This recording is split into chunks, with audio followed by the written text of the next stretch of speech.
पिछले लेक्चर में हमने हार्मोनिक ऑसिलेटर को अलजेब्रिक मेथड से सॉल्व किया था और हम लोगों ने लेडर ऑपरेटर्स को यूज करके एक ग्राउंड स्टेट एनर्जी मालूम की थी और ग्राउंड स्टेट वेव फंक्शन मालूम किया था और उसकी मदद से हम लोगों ने बाकी वेव फंक्शन भी मालूम किए थे करस्पॉन्डिंग टू हार्मोनिक ऑसिलेटर। आज के लेक्चर में हम दोबारा से हार्मोनिक ऑसिलेटर को स्टडी करेंगे, लेकिन हम यहाँ जो मेथड यूज करेंगे उसको कहा जाता है ब्रूट फोर्स मेथड, या इसमें हम लोग जो रेगुलरली जो श्रोडिंगर इक्वेशन है उसको सॉल्व करेंगे। पिछले लेक्चर में हमने श्रोडिंगर इक्वेशन को सॉल्व नहीं किया था, आज हम श्रोडिंगर इक्वेशन को सॉल्व करेंगे। तो ये आपको पता है कि श्रोडिंगर इक्वेशन एक डिफरेंशियल इक्वेशन है। यहाँ पर वैसे तो Schrodinger equation partial differential equation है, लेकिन जब हम उसका टाइम इंडिपेंडेंट पार्ट देखते हैं तो वो एक ऑर्डिनरी डिफरेंशियल इक्वेशन होती है। और यहाँ पे जो हम मेथड यूज करेंगे वो पावर सीरीज मेथड होगा। तो अगर आप लोगों को पावर सीरीज मेथड नहीं आता तो पहले आप लोग उसको जो है वो देखें, उसको सीखें और उसके बाद फिर आप ये क्वेश्चन सॉल्व करने के काबिल होंगे। अदरवाइज आप जो मैं मेथड यहाँ पे एक्सप्लेन करूंगा आप लोगों को समझ में नहीं आएगा। ओके, तो हम लोगों ने ये देखा था कि लास्ट क्लास में या उससे लास्ट क्लास में कि जो हमारी श्रोडिंगर इक्वेशन है, टाइम इंडिपेंडेंट श्रोडिंगर इक्वेशन, तो वो होती है minus h bar square over 2m second derivative of psi with respect to x. Of course यहाँ जो साई है वो पोजीशन डिपेंडेंट है, plus v x psi is equal to e psi. और जो हार्मोनिक ऑसिलेटर है उसका जो पोटेंशियल एनर्जी थी वो half m omega square x square थी। इसको यहाँ पुट करेंगे तो आ जाएगा minus h bar square over 2m second derivative of psi with respect to x plus half m omega square x square psi is equal to e psi.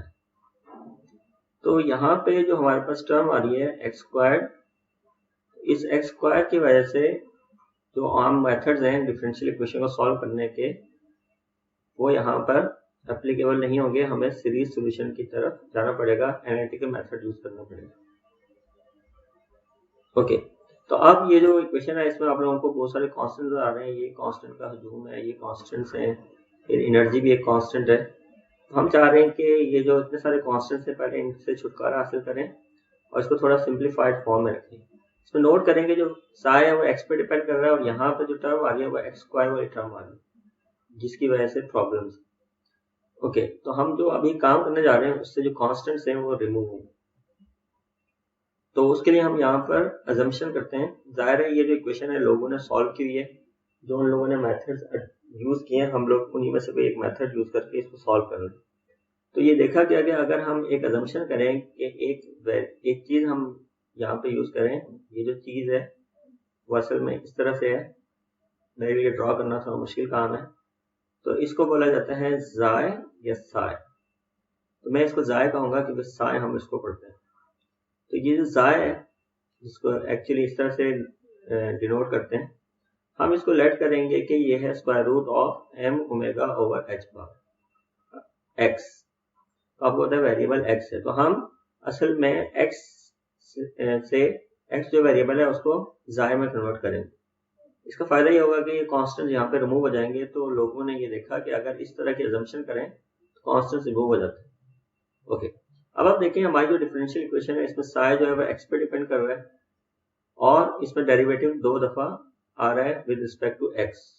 तो अब हम क्या कर रहे हैं, वेरिएबल चेंज कर रहे हैं। पहले हमारे पास वेरिएबल, अब यहाँ पे अभी हमारे पास वेरिएबल एक्स है, अब हम इसको जाय में कन्वर्ट करना चाह रहे हैं।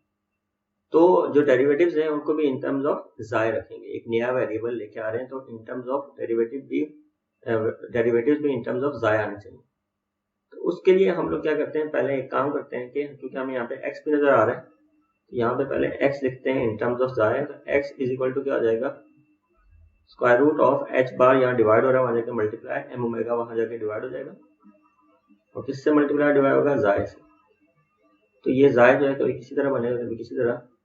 ओके, तो अब हम क्या करते हैं, हम लोगों ने यहाँ पर क्योंकि second derivative of psi with respect to x है तो यहाँ पे हम चाह रहे हैं second derivative of psi with respect to xi, क्योंकि अब हम जो कन्वर्ट हो रहे होंगे यानी साई यहाँ पे एक्स पे डिपेंड कर रहा है तो अब हम डिपेंडेंस चेंज करेंगे, साई जो है वो इंस्टेड ऑफ एक्स हम देखेंगे कि साई जो है वो साई पे डिपेंड है। तो उसके लिए हम क्या करते हैं, इसका डेरिवेटिव लेना चाह रहे हैं। तो हमें पता है कि जो साई है उसका अगर हम देखें तो वो डिपेंड करता है एक्स के ऊपर, लेकिन मैं अब उसकी डिपेंडेंस को चेंज करना चाह रहा हूँ और मुझे सेकंड डेरिवेटिव चाहिए साई का विद रिस्पेक्ट टू एक्स। तो उसके लिए हम यूज करेंगे यहाँ पे चेन रूल। तो अगर आप देखें यहाँ पे साई किस पे डिपेंड कर रहा है, एक्स पे, लेकिन खुद एक्स किस पे डिपेंड कर रहा है, साई पे। साई किस पे डिपेंड कर रहा है, एक्स पे, और एक्स किस पे डिपेंड कर रहा है, साई पे। तो अब हम यहाँ पे क्या करेंगे, चेन रूल अप्लाई करेंगे। तो आपको पता है कि ये सेकंड डेरिवेटिव है, सॉरी ये स्क्वायर नहीं है, स्क्वायर नहीं है ये। तो यहाँ जो सेकंड डेरिवेटिव है इसको लिखेंगे डी ओवर डी एक्स, एक दफा डेरिवेटिव, फिर डी साई डी एक्स दूसरा डेरिवेटिव। अब साई किस पे डिपेंड कर रहा है, एक्स पे, लेकिन एक्स खुद किस पे डिपेंड कर रहा है, जाय पे, यहाँ नजर आ रहा है एक्स जाय पे डिपेंड कर रहा है। यहाँ पे हम क्या करते हैं, चेन रूल लगाते हैं। तो ये जो फर्स्ट डेरिवेटिव है इसको वैसे रखते हैं और यहाँ पे हम सेकंड डेरिवेटिव लगाते हैं। तो ये सॉरी यहाँ पे चेन रूल लगाते हैं, तो डी साई और यहाँ पे आ जाएगा हमारे पास डी जाय, और यहाँ पे क्या आ जाएगा, डी जाय डेरिवेटिव हो जाए, और विद रिस्पेक्ट टू क्या आ जाएगा, एक्स आ जाएगा। तो यहाँ पे आप देखेंगे ओवरऑल क्या हो रहा है, डी साई डी एक्स आ रहा है। एक तरह से देखें तो अपनी तरफ से मल्टीप्लाई डिवाइड किया, लेकिन ये असल में मल्टीप्लाई डिवीजन नहीं है, ये मैंने चेन रूल अप्लाई किया है। डी साई डी जाय और डी जाय डी एक्स वापिस अकॉर्डिंग चेन रूल इसके इक्वल होगा। अब what is d xi d x, तो यहाँ पे आप देखें व्हाट इज जाय, ये हमारा जाय है, हमारा जाय जो है वो है M omega over h bar x.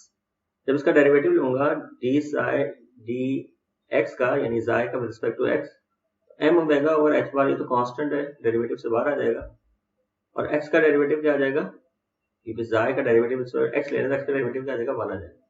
तो जाय का derivative with respect to x लेंगे तो square root of m omega over h bar आ जाएगा।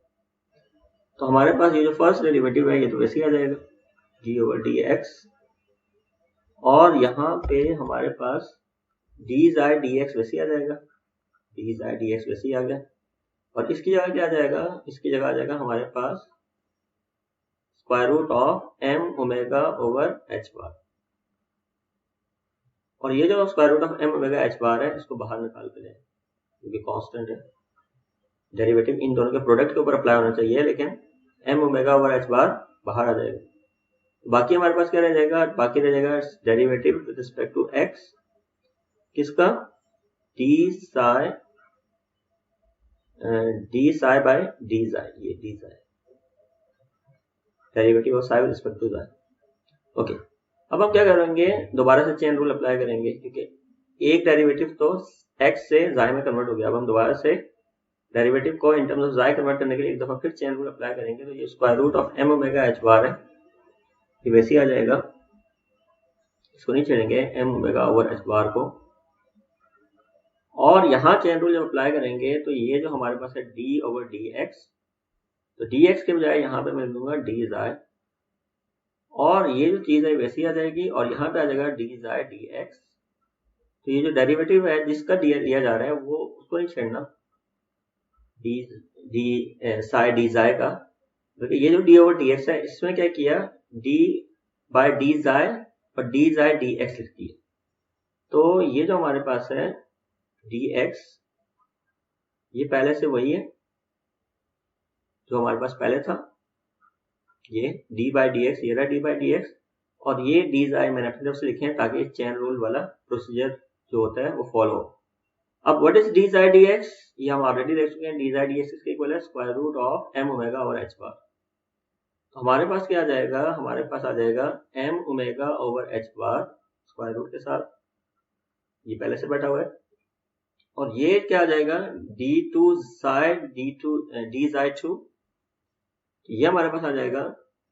जब डेरिवेटिव इसके ऊपर अप्लाई करेंगे तो d two psi d xi two, second derivative of psi with respect to xi, और डी जाय डी एक्स क्या है, डी जाय डी एक्स है हमारे पास square root of m omega over h bar.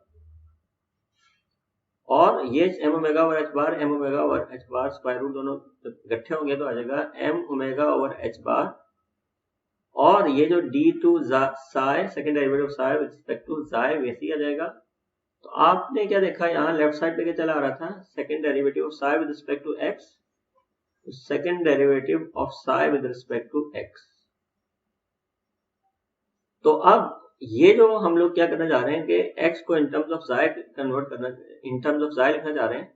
तो साई जो x पे depend कर रहा था, अब वो साई जो है वो जाय पे डिपेंड कर रहा होगा। अब साई का जो डेरिवेटिव है वो रिस्पेक्ट टू जाय है, तो अब जो साई है वो जाय पे डिपेंड कर रहा होगा, नए वेरिएबल पे डिपेंड कर रहा होगा। पहले जो यहाँ साई था वो इन टर्म्स ऑफ x था, यहाँ साई x पे डिपेंड कर रहा था, और यहाँ साई जो है वो जाय पे डिपेंड कर रहा होगा।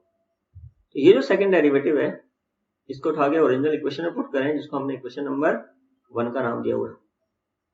तो इक्वेशन नंबर 1 में minus h bar square over 2m, ये तो वैसे ही आ जाएगा, minus h bar square over 2m वैसे ही आ जाएगा। और यहाँ पे हमारे पास second derivative of psi with respect to x था यहाँ पे, तो उसकी जगह क्या आ जाएगा m omega over h bar, और क्या आ जाएगा second derivative of psi with respect to xi. उसके बाद क्या था plus half m omega square x square, half m omega square x square थे यहाँ पे, तो एक्स की जगह क्या आ जाएगा, जो हम लोगों ने यहाँ पे अजम्पशन की है एक्स की जगह क्या आ जाएगा, ये गन बला आ जाएगा। तो एक्स की आ जाएगा square root of h bar over m omega xi, और उसके ऊपर क्या आ रहा था स्क्वायर आ रहा था, और उसके साथ क्या मल्टीप्लाई होता है साय, और इज इक्वल टू क्या आ जाएगा ई साय। लेकिन यहाँ सब जो साय है वो जाय पे अब डिपेंड कर देंगे, अब जो साय होगा वो इन टर्म्स ऑफ जाय आ जाएगा। तो यहाँ पे आप देखें कि ये है minus h bar square over 2m, तो ये एक एच बार कैंसिल आउट हो जाएगा और एक m कैंसिल आउट हो जाएगा। यहाँ पे स्क्वायर और ये रूट कैंसिल आउट हो जाएगा, और एक m कैंसिल आउट हो जाएगा, और एक ओमेगा कैंसिल आउट हो जाएगा। तो हमारे पास बाकी क्या रह जाएगा माइनस एच बार ओमेगा,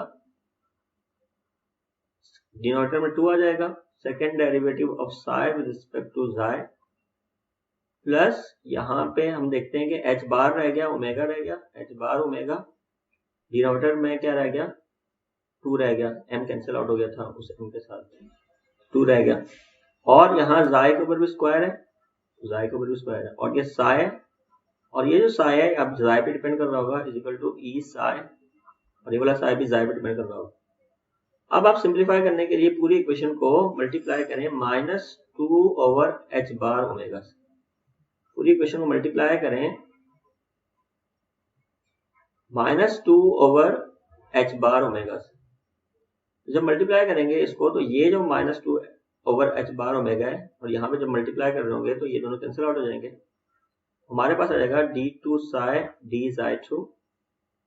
तो यहाँ पे भी कैंसिलेशन हो जाएगी, 2 ऊपर है एच बार ओमेगा नीचे है, लेकिन माइनस साइन आ जाएगा बीच में, और जब ये कैंसिल आउट हो जाएगा तो हमारे पास रह जाएगा साई स्क्वायर, तो यहाँ पे आ जाएगा साई, और राइट साइड में भी हमारे पास जब ये मल्टीप्लिकेशन होगी -2 ओवर एच बार ओमेगा से, तो यहाँ कैंसिलेशन नहीं होगी, लेकिन ये e के साथ मल्टीप्लाई हो जाएंगे, और राइट साइड में हमारे पास क्या आ रहा है साई आ रहा है।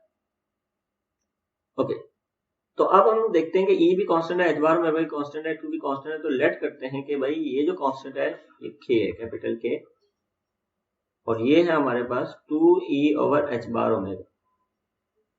तो इसकी वजह से क्या होगा, ये जो हमारी इक्वेशन है second derivative of psi with respect to xi minus xi square psi minus k square, तो अब इसको हम इस तरह से लिख सकते हैं second derivative of psi with respect to xi is equal to, ये जो जाय स्क्वायर साई है यहाँ माइनस हो रहा है, वहां जाके प्लस हो जाएगा, और माइनस के यहाँ पहले से बैठा हुआ है, और इन दोनों में से साई कॉमन आ जाएगा, ये हमारे पास इक्वेशन होगी।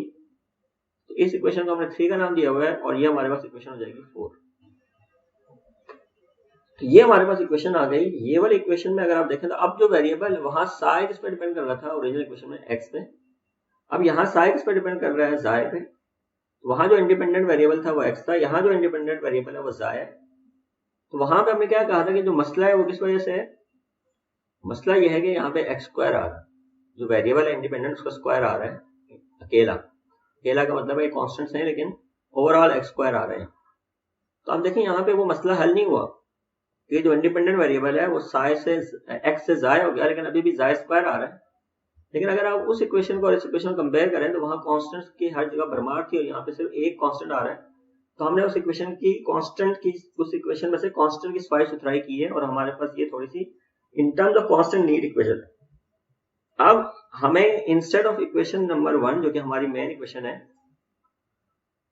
जिसको हमने सॉल्व करना था, इसको सॉल्व करने के बजाय हम लोग अच्छा बाय द वे जो जाय वाली इक्वेशन है इसको हमने इक्वेशन नंबर 2 का नाम देना है और बाकी ये 3 और 4 आ गई। तो instead of solving original Schrodinger equation now we will solve this equation.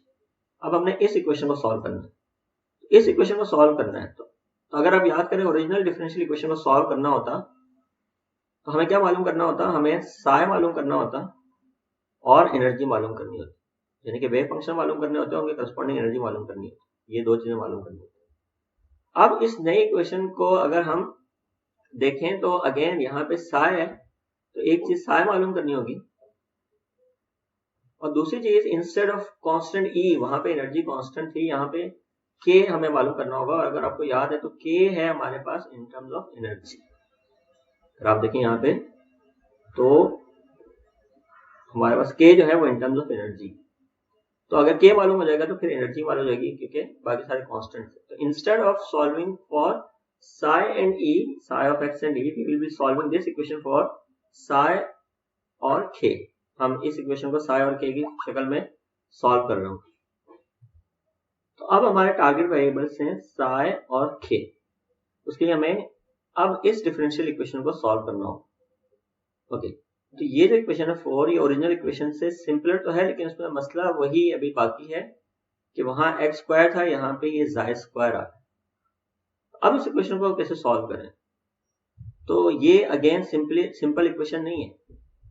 अगर यहाँ जाय स्क्वायर ना होता तो फिर ये कांस्टेंट होता यहाँ पे, तो फिर ये सिंपल इक्वेशन होती, फिर इसका नॉन सोल्यूशन है, हमें पता है कि इसको कैसे सॉल्व करेंगे। लेकिन इस जाय स्क्वायर की वजह से सारे मसले हैं, तो इसको आप इवन पावर सीरीज से भी सॉल्व नहीं कर सकते, उसमें भी मसले हैं। तो इस तरह की जो इक्वेशन है वो मैथमेटिक्स, अगर आपने मैथमेटिकल फिजिक्स पढ़ी होती तो उसमें इस तरह की इक्वेशन को सॉल्व करने के कुछ मेथड्स हैं और उन्हीं में से एक मेथड हम लोग यहाँ पे यूज करेंगे।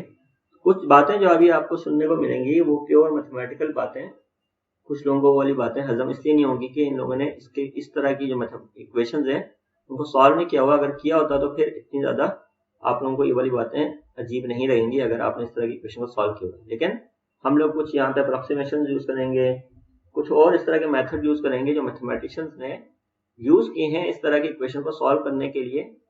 तो वो बिल्कुल लॉजिकली चीजें फॉलो नहीं हो रही होंगी, थोड़ी सी हमें अप्रोक्सीमेशन वगैरह करनी होगी इस तरह की इक्वेशन को सॉल्व करने के लिए। और हायर लेवल पे ये चीजें कॉमन है कि हम इक्वेशन को सॉल्व करने के लिए कुछ इस तरह के अजम्पशंस करते हैं कि इक्वेशन जो है वो सॉल्व हो जाए।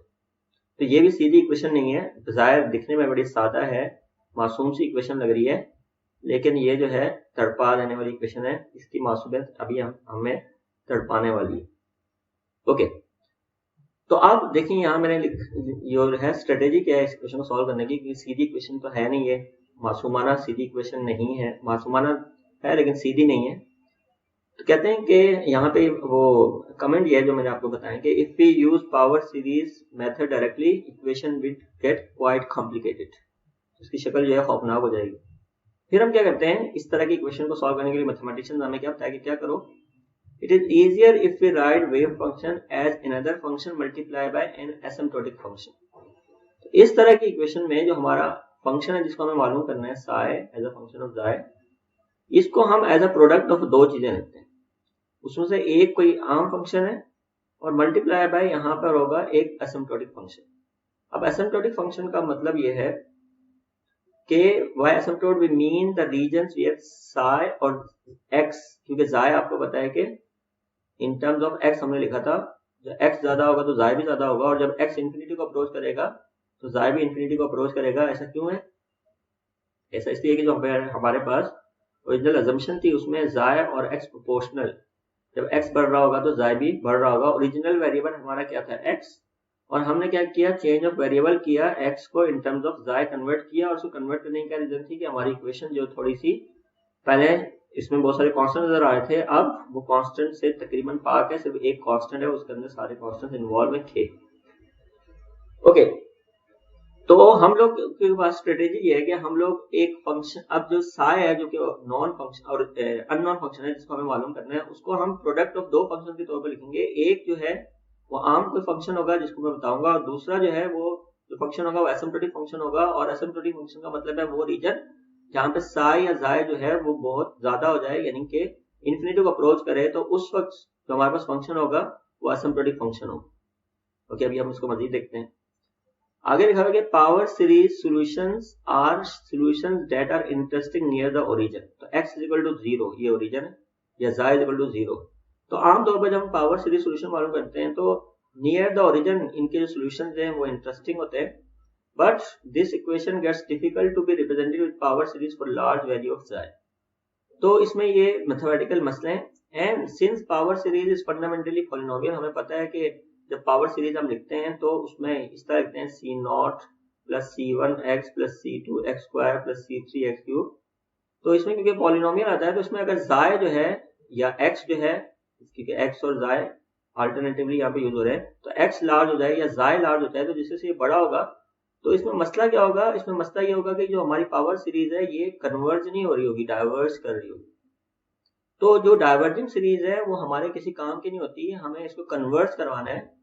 तो अगर साय या जाय या एक्स ये लार्ज हो जाए तो हमारी जो पावर सीरीज है ये डाइवर्स करेगी।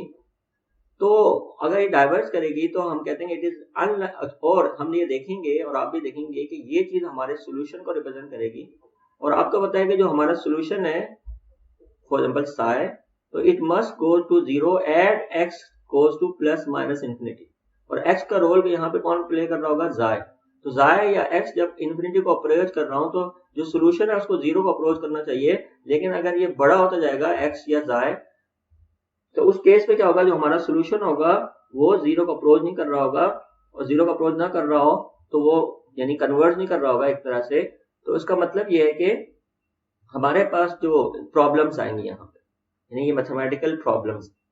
तो हम लोग क्या कहते हैं कि we would like to remove this asymptotic behaviour from our differential equation. तो इस वजह से जो हमारा एसिम्प्टोटिक बिहेवियर है, जब एक्स जाय बहुत लार्ज हो जाए तो मसले आते हैं, उससे हमें छुटकारा पाना। तो ये थोड़ी सी मैथमेटिकल कॉम्प्लेक्सिटीज हैं।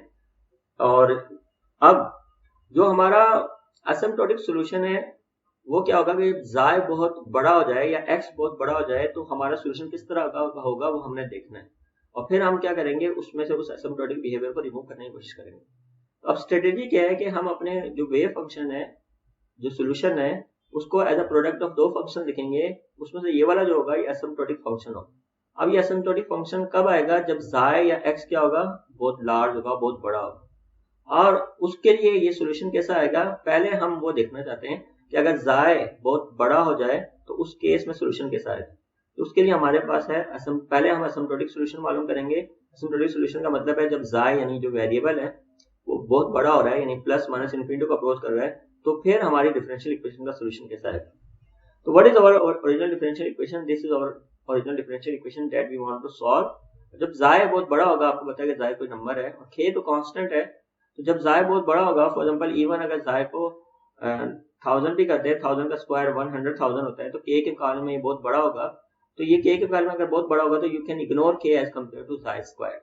तो जो हमारी अप्रोक्सीमेट इक्वेशन बनेगी वो ये बनेगी d2 psi with respect to xi is equal to क्या था, xi square minus k। Minus k को हम इग्नोर कर रहे हैं as compare to xi square, क्योंकि जाय स्क्वायर इतनी बड़ी वैल्यू है, उसमें k छोटे से नंबर को माइनस कर भी दें, फॉर एग्जांपल 1 लाख में से अगर k की वैल्यू इवन 100 भी है तो 100 को माइनस कर देंगे तो जो आंसर आएगा वो तकरीबन जाय स्क्वायर के इक्वल होगा।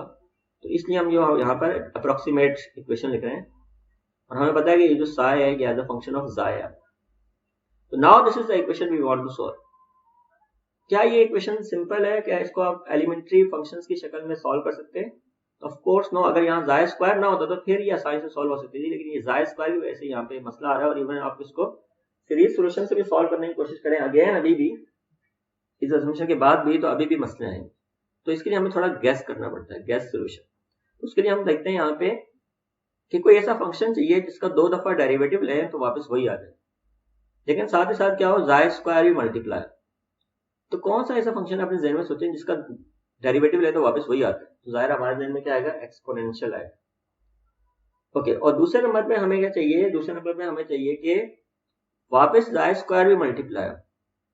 तो उसके लिए हमें इसका मतलब ये है कि ई की जो पावर है वो कोई इस तरह की होनी चाहिए कि उसका 2 दफा डेरिवेटिव ले तो वापस 2 दफा जाय नीचे आए ताकि जाय स्क्वायर बने।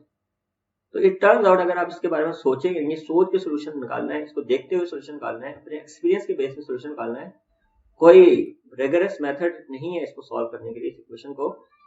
ओके, तो अगर हम इसका सोल्यूशन लिखें तो इसका जो सोल्यूशन है वो है साय, जाहिर है वो जाय पर डिपेंड कर रहा है, और वो जो सोल्यूशन है बड़े जाय के लिए, हर जाय के लिए ये वैलिड नहीं होगा क्योंकि ये इक्वेशन ही बड़े जाय के लिए। तो वो जो सोल्यूशन है वो है a e की power a to the power minus xi square divide by 2 plus b e to the power minus xi square divide by 2। Okay, तो इस इक्वेशन को 5 का नाम दिया, इस इक्वेशन को 6 का नाम दिया। तो ये क्या है कि ये जो हमारा सोल्यूशन है, this is an approximate solution as xi is large या व्हेन जाय इज लार्ज। जब जाय लार्ज है तो फिर ये सोल्यूशन। लेकिन क्या वाकई में सोल्यूशन है नहीं है, तो ये एक एक्सरसाइज है आप लोगों के लिए, प्रूफ कि ये 6 है वो 5 का सोल्यूशन है। लेकिन मैं आप लोगों की इसमें हेल्प करता हूँ, मैं आप लोगों को प्रूफ करके दिखाता हूँ कि 6 जो है 5 का सोल्यूशन। अगर ये इसका सोल्यूशन है तो क्या होगा, इसको यहाँ पुट करेंगे तो ये इसको सेटिस्फाई कर रहा होगा। चेक करते हैं कि क्या ये इसको सेटिस्फाई कर रहा है नहीं कर रहा, तो उसके लिए हमें इसका 2 दफा डेरिवेटिव चाहिए। तो पहले हम क्या करते हैं, तो हमारा टास्क है अभी ये प्रूव करना कि ये इसका सोल्यूशन है। तो प्रूफ करते हैं, तो पहले इसका फर्स्ट डेरिवेटिव लेते हैं। तो जब फर्स्ट डेरिवेटिव लेंगे तो यहाँ पे आपको पता है कि आ रहा है a, तो a तो कांस्टेंट है, डेरिवेटिव से बाहर आ जाएगा।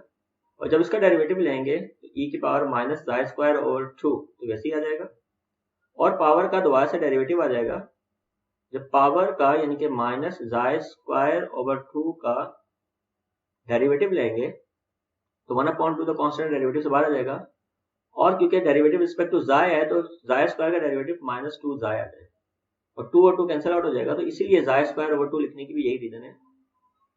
तो सोल्यूशन में क्योंकि ये हमने अपनी तरफ से लिखा है तो हमारे पास क्या रह गया, खाली माइनस जाय रह गया। तो जब इसकी पावर का डेरिवेटिव लेंगे तो खाली माइनस जाय रह जाएगा। सिमिलरली यहाँ पे भी हमारे पास b है, जब डेरिवेटिव लेंगे तो यहाँ पे माइनस जाय आ जाएगा और e की power minus xi square over 2 आ जाएगा। तो ये पहला डेरिवेटिव आ, इसमें जो माइनस साइन है इसको ओवरऑल बाहर निकाल दें, माइनस साइन को ओवरऑल बाहर निकाल दें। अब सेकंड डेरिवेटिव लेते हैं। जब सेकंड डेरिवेटिव लेंगे तो माइनस a जो है वो कांस्टेंट है, यानी -1 into A, minus a constant है, और यहाँ पे आप जब डेरिवेटिव लेंगे तो u इंटू वी करेंगे।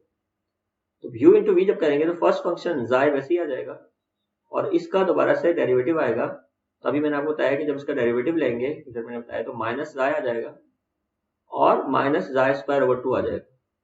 तो इसका जब दोबारा से डेरिवेटिव, ये इसको वैसे ही रखा और इसका डेरिवेटिव ले लिया, प्लस अब इसको वैसे ही रखेंगे e की power minus xi square over 2 को, और जाय का डेरिवेटिव लेंगे जो कि 1 आएगा, तो 1 लिखने की जरूरत नहीं है। ये हमारी पहली टर्म का डेरिवेटिव है माइनस b। अब दूसरी टर्म का डेरिवेटिव लेंगे, प्लस माइनस माइनस b बाहर निकालो, और जब हम यहाँ पे डेरिवेटिव लेंगे तो क्या हो जाएगा, यहाँ पे जब डेरिवेटिव लेंगे अगेन वही काम होगा, पहले जाय जो है वैसे ही रखो और e की to the power minus xi square over 2 का डेरिवेटिव लो जो कि माइनस जाय e to the minus xi square over 2 आ जाएगा। तो ये u इंटू वी लगा रहे हैं, फिर आप जाय का डेरिवेटिव लेंगे जो कि 1 आ जाएगा और इस बार माइनस जाय स्क्वायर ओवर 2 ये वैसे आ जाएगा।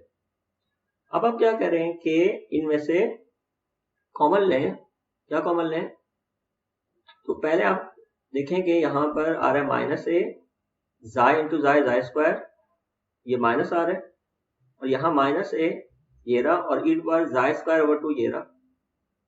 तो और यहाँ पे हमारे पास है माइनस बी इस बार माइनस जाय स्क्वायर ओवर 2। तो ऐसा करते हैं कि पहले इसको सिंप्लीफाई करते हैं, a minus minus plus a xi square इस बार minus xi square over 2 plus minus minus a इस बार minus xi square over 2 minus minus plus, फिर ये b आ जाएगा जाय स्क्वायर इस बार माइनस जाय स्क्वायर ओवर 2, उसके बाद यहाँ पे plus minus minus b e power minus xi square over 2।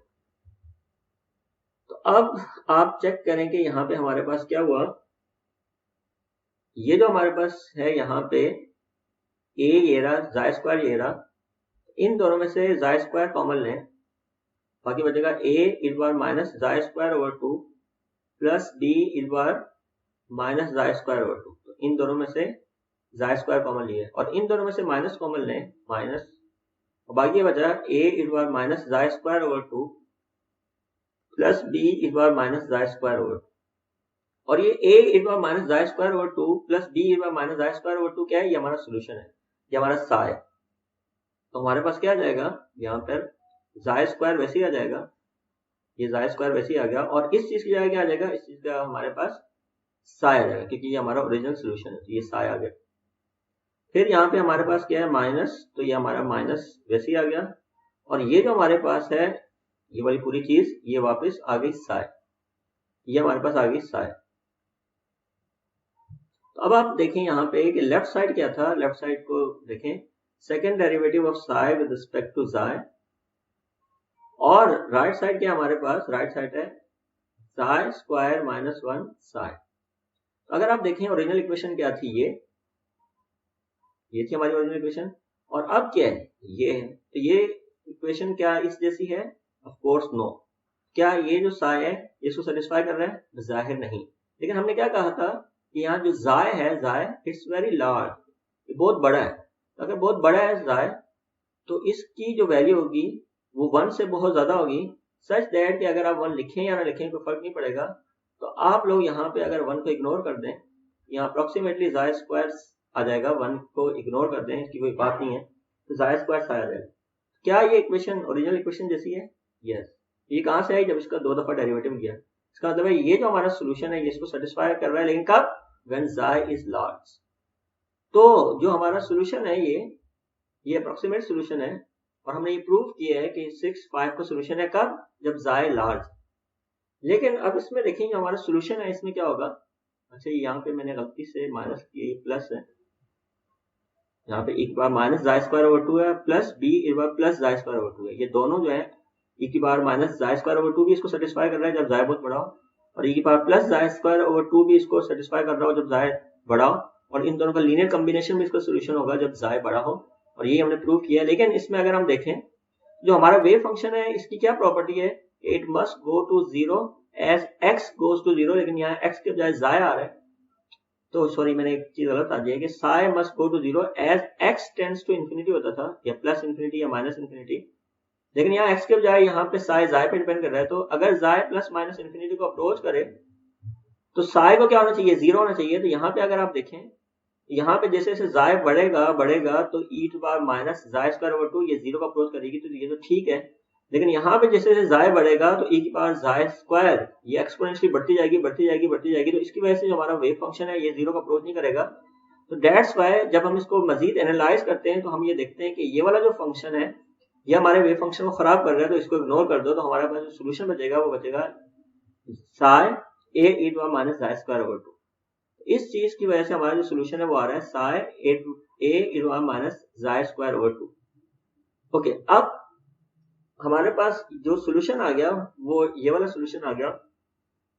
तो ये हमारा कैसा सोल्यूशन है कि एसिम्प्टोटिक सोल्यूशन। तो ये जो हमारे पास एसिम्प्टोटिक सोल्यूशन ये कब वैलिड है, जब साय इज लार्ज। ठीक है, तो ये हमारे पास जो साय है साय जब लार्ज होगा तब ये हमारे पास सोल्यूशन। ओके, और ये कैसा सोल्यूशन हो गया, ये हमारा एसिम्प्टोटिक सोल्यूशन हो गया। लेकिन हमें क्या करना है कि हमें सारे जाय के लिए ये वैल्यू मालूम करनी है। तो उसके लिए हम ये अज्यूम करते हैं कि साय इंस्टेड ऑफ दिस, हमारे पास साय जो है वो एक प्रोडक्ट है एक नॉर्मल फंक्शन का, जिसको मैं बोलूंगा, अब मैं लेट कर रहा हूं यहाँ पे कि साय जो है जो उसका जो सोल्यूशन है सारे जाय के लिए वो प्रोडक्ट ऑफ दो फंक्शन है। एक कोई नॉर्मल फंक्शन है जिसको मैं बोल रहा हूँ h वैसे ही कोई वेरिएबल है जो कि जाय पे डिपेंड कर रहा होगा, multiply by the asymptotic solution जाय स्क्वायर ओवर 2।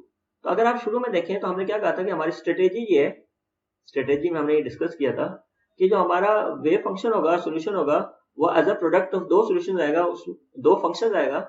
हमने क्या कहा था कि स्ट्रेटेजी ये है कि हमारा जो सॉल्यूशन आएगा वो एज अ प्रोडक्ट ऑफ दो फंक्शंस आएगा, उसमें से एक जो फंक्शन आएगा वो एसिम्प्टोटिक सॉल्यूशन को रिप्रेजेंट कर रहा होगा। कब एसिम्प्टोटिक सॉल्यूशन आता है? जब y लार्ज हो और दूसरा एक कोई नॉर्मल फंक्शन होगा। तो हमने क्या स्ट्रेटेजी अपनाई थी कि हम जो हमारा सॉल्यूशन है जिसके लिए हम निकालने के लिए हम बेताब हैं, वो एज अ प्रोडक्ट ऑफ दो फंक्शंस आएगा, इसमें से एक एसिम्प्टोटिक सॉल्यूशन आना चाहिए, एसिम्प्टोटिक फंक्शन आना चाहिए। वो कैसे आएगा? उसके लिए हमने इस इक्वेशन को सॉल्व किया जब y लार्ज है, और उसके लिए जो हमने सॉल्यूशन मालूम किया वो हमारा एसिम्प्टोटिक सॉल्यूशन है। तो ये जो हमारा सॉल्यूशन था ये हमारा एसिम्प्टोटिक सॉल्यूशन था। और हमने क्या कहा था कि साई को कैसे लिखो? एज अ प्रोडक्ट ऑफ दो फंक्शंस, उसमें से एक ये हमारा एसिम्प्टोटिक फंक्शन है और दूसरा हमारे पास ये h ऑफ xi है जो कि नॉर्मल फंक्शन है। तो अब हमारा टारगेट ये है कि जो हमारा सॉल्यूशन है उसमें हमें एसिम्प्टोटिक सॉल्यूशन तो मालूम हो गया है, अब क्या मालूम करें? h ऑफ xi मालूम करें, h ऑफ xi। तो इस h ऑफ xi को मालूम करने के लिए अब हम काम करेंगे और उसमें से हम देखेंगे कि जो हमारी एसिम्प्टोटिक डिपेंडेंस है वो रिमूव हो जाएगी। वो हम देखते हैं आगे कैसे होगा। तो ये जो हमारा सॉल्यूशन है ये सिर्फ वैलिड है बड़े xi के लिए। अब हम ये लिख रहे हैं ये सब xi के लिए, यानी कि ये हमारा अजम्पशन है कि ये वाला जो सॉल्यूशन है वो तमाम xi के लिए वैलिड है, उसमें बड़ा छोटा सब शामिल है। लेकिन ये जो xi है, व्हाट इज दिस? तो this is what we have to find. तो अब हमारा जो टारगेट है, असल में हमारा टारगेट क्या है? हमारा टारगेट है था इस इक्वेशन को सॉल्व करना। हमारा टारगेट था इस इक्वेशन को सॉल्व करना, लेकिन अभी तक हमने इसको सॉल्व, और इसको सॉल्व करने के लिए हमने क्या करना था? इसको सॉल्व करने के लिए हमने साई को एज अ प्रोडक्ट ऑफ दो फंक्शन देखना था। उसमें से हमने पहले क्या निकाला है? एसिम्प्टोटिक सॉल्यूशन, एसिम्प्टोटिक फंक्शन निकाला। तो जो हमने सॉल्व किया है, एक तरह से सॉल्व तो नहीं, ये इस इक्वेशन को सॉल्व किया, इस इक्वेशन को सॉल्व नहीं किया, इसमें अभी k मौजूद है। इस इक्वेशन को सॉल्व करने के लिए हमने क्या करना है? साई को एज अ प्रोडक्ट ऑफ दो फंक्शन लिखना था। उसमें से हमने अभी एसिम्प्टोटिक सॉल्यूशन मालूम किया है जो कि e minus xi square over 2 है, जो कि e minus xi square over 2 है। जाहिर है एक कांस्टेंट है, इसको हम बाद में मर्ज कर देंगे। तो ये हमारा एसिम्प्टोटिक सॉल्यूशन आ गया और हम इस एसिम्प्टोटिक सॉल्यूशन को इस h ऑफ xi से मल्टीप्लाई कर रहे हैं जो कि हमारा कोई आम फंक्शन होगा। तो हमने जो सॉल्व करना था इस इक्वेशन को, उसके लिए हमारे पास फॉर एग्जांपल ये वाला सॉल्यूशन। तो अगर ये सॉल्यूशन है उस ओरिजिनल इक्वेशन का, उस इक्वेशन का जिसको हमने सॉल्व करना है, तो अगर ये उसको सॉल्यूशन है तो अगेन ये इसको क्या करेगी? सेटिस्फाई करेगी। तो उसके लिए हमें क्या चाहिए? इसका 2 दफा डेरिवेटिव चाहिए। तो अब हम क्या करने जा रहे हैं? हम ये कह रहे हैं कि ये हमारा सॉल्यूशन है, लेकिन इस सॉल्यूशन में we don't know h of xi। तो अब हमारा जो सारा काम होगा वो इस h ऑफ xi मालूम करने के लिए होगा। अब हमारा जो सारा काम होगा वो होगा इस h ऑफ xi को मालूम करना। This is unknown. तो उसके लिए हम क्या करेंगे? इसका 2 दफा डेरिवेटिव लेंगे। किसका 2 दफा डेरिवेटिव लेंगे? साई का, जो कि किस पे डिपेंड कर रहा है? xi पे। इसका हम 2 दफा डेरिवेटिव लेने लगे। पहले हम फर्स्ट डेरिवेटिव लेते हैं। जब हम फर्स्ट डेरिवेटिव लेंगे, नजर आ रहा है कि दो प्रोडक्ट्स हैं, दोनों xi पे डिपेंड कर रहे हैं, तो प्रोडक्ट रूल लगेगा। तो साई का derivative with respect to xi, of course h भी xi पे डिपेंड कर रहा होगा, तो मैं बार बार h xi नहीं लिखूंगा, खाली मैं h लिखूंगा। And it is understood that h depends on xi। जब u इंटू v लगाएंगे तो पहले हम h का डेरिवेटिव लेते हैं विद रिस्पेक्ट टू xi, और e बार माइनस xi स्क्वायर को वैसे ही लिख देते हैं, इसका डेरिवेटिव नहीं लेते। फिर उसके बाद क्या करते हैं? प्लस जो h ऑफ xi है इसको वैसे ही रख लेते हैं, तो h ऑफ xi वैसे ही आ गया। और अब इसका डेरिवेटिव लेते हैं, और यह मैंने आपको पहले भी डेरिवेटिव लेना इसका बताया कि जब आप इसका डेरिवेटिव लेंगे तो e की power minus xi square over 2 वैसे ही आ जाएगा, e की power minus xi square over 2 वैसे ही आ जाएगा। और माइनस xi स्क्वायर ओवर 2 का फिर डेरिवेटिव लेंगे, तो जब माइनस xi स्क्वायर ओवर 2 का डेरिवेटिव लेंगे तो क्या आ जाएगा? माइनस 2xi, और 2 वैसे डिवाइड हो रहा है तो 2 कैंसिल जो हो जाएगा, तो माइनस xi आ जाएगा। ये आपके पास क्या आ गया? ये आपके पास इसका डेरिवेटिव आ गया, ये पहला डेरिवेटिव आ गया। अब हम इसका एक दफा फिर डेरिवेटिव लेंगे, तो जब हम इसका फिर डेरिवेटिव लेंगे तो अब क्या होगा? सेकेंड डेरिवेटिव में यहां पर अगेन आपके पास क्या आएगा? प्रोडक्ट रूल लगेगा। यहां भी प्रोडक्ट रूल लगेगा और यहां भी, लेकिन पहले इसको थोड़ा सा सिंप्लीफाई करते हैं। तो ये जो हमारा फर्स्ट डेरिवेटिव आया था xi का विद रिस्पेक्ट टू xi, इसको थोड़ा सा साफ सुथरा कर लिखते हैं। dh dxi इस बार minus xi square over 2 plus minus minus h xi, खाली h लिखते हैं, फिर xi, फिर इस बार माइनस xi स्क्वायर ओवर 2। अब इसका हम लेते हैं डेरिवेटिव अगेन, तो मैं थोड़ा पीछे करके लिख रहा हूं क्योंकि यहाँ पे u इंटू वी रहेगा और यहाँ पे हमारे पास रहेगा u इंटू वी इंटू डब्ल्यू, क्योंकि तीनों जो है वो जाए के फंक्शन। यहाँ पे प्रोडक्ट रूल लगेगा और यहाँ पे 2 दफा प्रोडक्ट रूल लगेगा, लेकिन उसको हम डायरेक्ट से करेंगे, तो इसलिए मैं थोड़ा सा पीछे से इसको लिख रहा हूँ। तो हमारा ये जो साय है इसका डेरिवेटिव आएगा जाय, यहाँ पे प्रोडक्ट रूल लगेगा, पहले आप h का डेरिवेटिव लें विद रिस्पेक्ट टू x, तो ये आ जाएगा d2h d जाय टू, और इस बार माइनस जाय स्क्वायर ओवर 2 को वैसे ही रखें, इस बार माइनस जाय स्क्वायर ओवर 2 वैसे ही आ गया। फिर आप क्या करेंगे, dh d जाय इसको वैसे ही रखेंगे, तो प्लस dh d जाय वैसे ही आ गया। और फिर आप क्या करेंगे, आप करेंगे इसका डेरिवेटिव, और जब इसका डेरिवेटिव लेंगे तो वो आपके पास आएगा माइनस जाय, इसका जब डेरिवेटिव लेंगे तो माइनस जाय, इस बार माइनस जाय स्क्वायर ओवर 2, तो ये हमने इसके ऊपर प्रोडक्ट रूल लगाया। अब हम इसके ऊपर प्रोडक्ट रूल लगाएंगे तो हमारे पास यहाँ पे आ जाएगा माइनस, क्योंकि ओवरऑल मल्टीप्लाई हो रहा होगा, माइनस, यहाँ पे ब्रैकेट आएगी। अब जब u इंटू वी इंटू डब्ल्यू लगाएंगे, पहले h का डेरिवेटिव आ जाएगा विद रिस्पेक्ट टू जाय, और ये जो हमारे पास जाय और इस बार माइनस जाय स्क्वायर ओवर 2 है, इनको नहीं छेड़ना, पहले इसका डेरिवेटिव लिया है। फिर क्या आएगा, माइनस प्लस, अब आप h को वैसे ही रखेंगे, h को नहीं छेड़ेंगे, और जाय का डेरिवेटिव लेंगे विद रिस्पेक्ट टू जाय, जो कि आ जाएगा 1, और इस बार माइनस जाय स्क्वायर ओवर 2 को नहीं छेड़ना। फिर आपके पास क्या आएगा, प्लस h वैसे ही आ जाएगा, जाय वैसे ही आ जाएगा, और इस बार माइनस जाय स्क्वायर ओवर 2 का डेरिवेटिव लेंगे तो आ जाएगा माइनस जाय, इस बार minus xi square over. Okay, तो अब अगर चाहें तो उसको सिंप्लीफाई कर लें, तो सिंप्लीफाई में जब हम करते हैं इसको सिंप्लीफाई, तो d2h d जाय 2 ये वैसे ही आ जाएगा, और इस बार माइनस जाय स्क्वायर ओवर 2 ये वैसे ही आ जाएगा।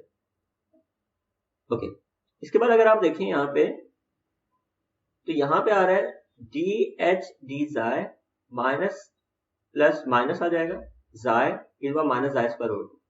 अगर आप इसको देखें और इसको देखें तो ये दोनों एक जैसी हैं, ये भी माइनस वाली टर्म है और ये भी माइनस वाली टर्म है, तो इन दोनों को ऐड कर देंगे तो हमारे पास आ जाएगा -2 dh, या जाय पहले लिखते हैं जाय, और dh d जाय, ये रहा माइनस जाय, ये रहा dh d जाय, रहा इस बार माइनस जाय स्क्वायर ओवर 2। तो ये वाली टर्म और ये वाली टर्म मिक्स हो गई, ये वाली टर्म जो है ये अकेली है, अकलौती है। फिर आपके पास ये दो रह गई टर्म्स, इन दोनों में से अगर आप देखें तो h कॉमन आ रहा है, तो प्लस h कॉमन ले लें, और बाकी यहाँ पे माइनस माइनस प्लस, यह जगह जाय स्क्वायर, ये माइनस ये रहा, एक बाहर माइनस बैठा हुआ है, minus minus plus xi square, यहाँ प्लस है, ये माइनस है, प्लस माइनस माइनस, और इन दोनों से h भी कॉमन आ रहा है, और एक बार माइनस जाय स्क्वायर ओवर 2 भी कॉमन आ रहा है। तो ये हमारे पास बाकी चीजें बच गई, यहाँ पे 1। अगर आप देखें इस बार माइनस जाय स्क्वायर ओवर 2 यहाँ पे भी है, इस बार माइनस जाय स्क्वायर ओवर 2 यहाँ पे भी है, इस बार माइनस जाय स्क्वायर ओवर 2 यहाँ पे भी है, तो अगले स्टेप में आप क्या करें, इस बार माइनस जाय स्क्वायर ओवर 2 को कॉमन ले, तो इस बार माइनस जाय स्क्वायर ओवर 2 को अगले स्टेप में कॉमन ले लें। तो जब आप इस बार माइनस जाय स्क्वायर ओवर 2 को कॉमन लेंगे तो ये हमारे पास ओवरऑल आ जाएगा इस बार माइनस जाय स्क्वायर ओवर 2। तो ये हमारे पास है इसका सेकेंड डेरिवेटिव, ये हमारे पास साय का जाय के रिस्पेक्ट से सेकेंड डेरिवेटिव आ गया, ये आ गया। तो अब हमारी जो ओरिजिनल इक्वेशन थी जिसको हमने सॉल्व करना था इन टर्म्स ऑफ जाय, जो हमारी इक्वेशन थी वो ये वाली थी 4, तो हम सेकेंड डेरिवेटिव को उठा के यहाँ पुट करेंगे, और साय की वैल्यू को उठा के जो हमारा सोल्यूशन है, कौन सा सोल्यूशन है, ये वाला सोल्यूशन, इक्वेशन नंबर 7 है, और वो इक्वेशन नंबर 4 थी, तो 7 को 4 में पुट करते हैं। तो जब हम 7 को 4 में पुट करेंगे तो 4 की लेफ्ट साइड पे क्या था, second derivative of psi with respect to xi, तो हमारे पास क्या आ जाएगा, ये गन बुला जाएगा सारा।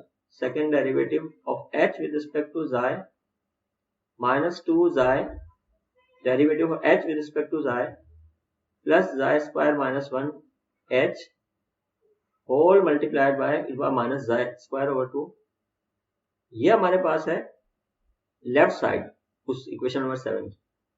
और राइट साइड क्या थी? राइट साइड थी हमारे पास जाय स्क्वायर माइनस के, और यहाँ पे क्या आ रहा था? साय आ रहा था, और साय हमारा सोल्यूशन था 7 को। आप देखें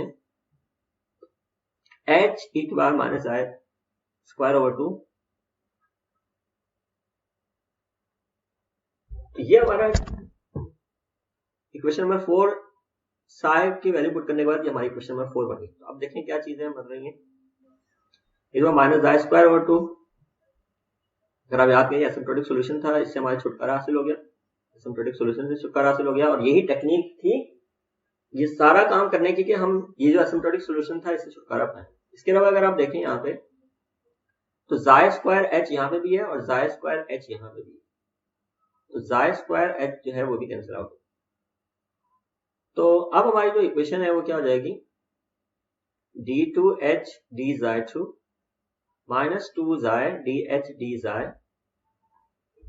उसके बाद ये देखेंगे माइनस के एच है, यहाँ पे आगे प्लस के एच हो जाएगा, माइनस 1 एच यहाँ पहले से बैठा हुआ है, और इन दोनों में से एच कॉमन आ जाएगा, ये 0 आ गया, और ये हमारी अब नई इक्वेशन आ गई। और इस नई इक्वेशन में देखें दिस नई equation is in terms of H.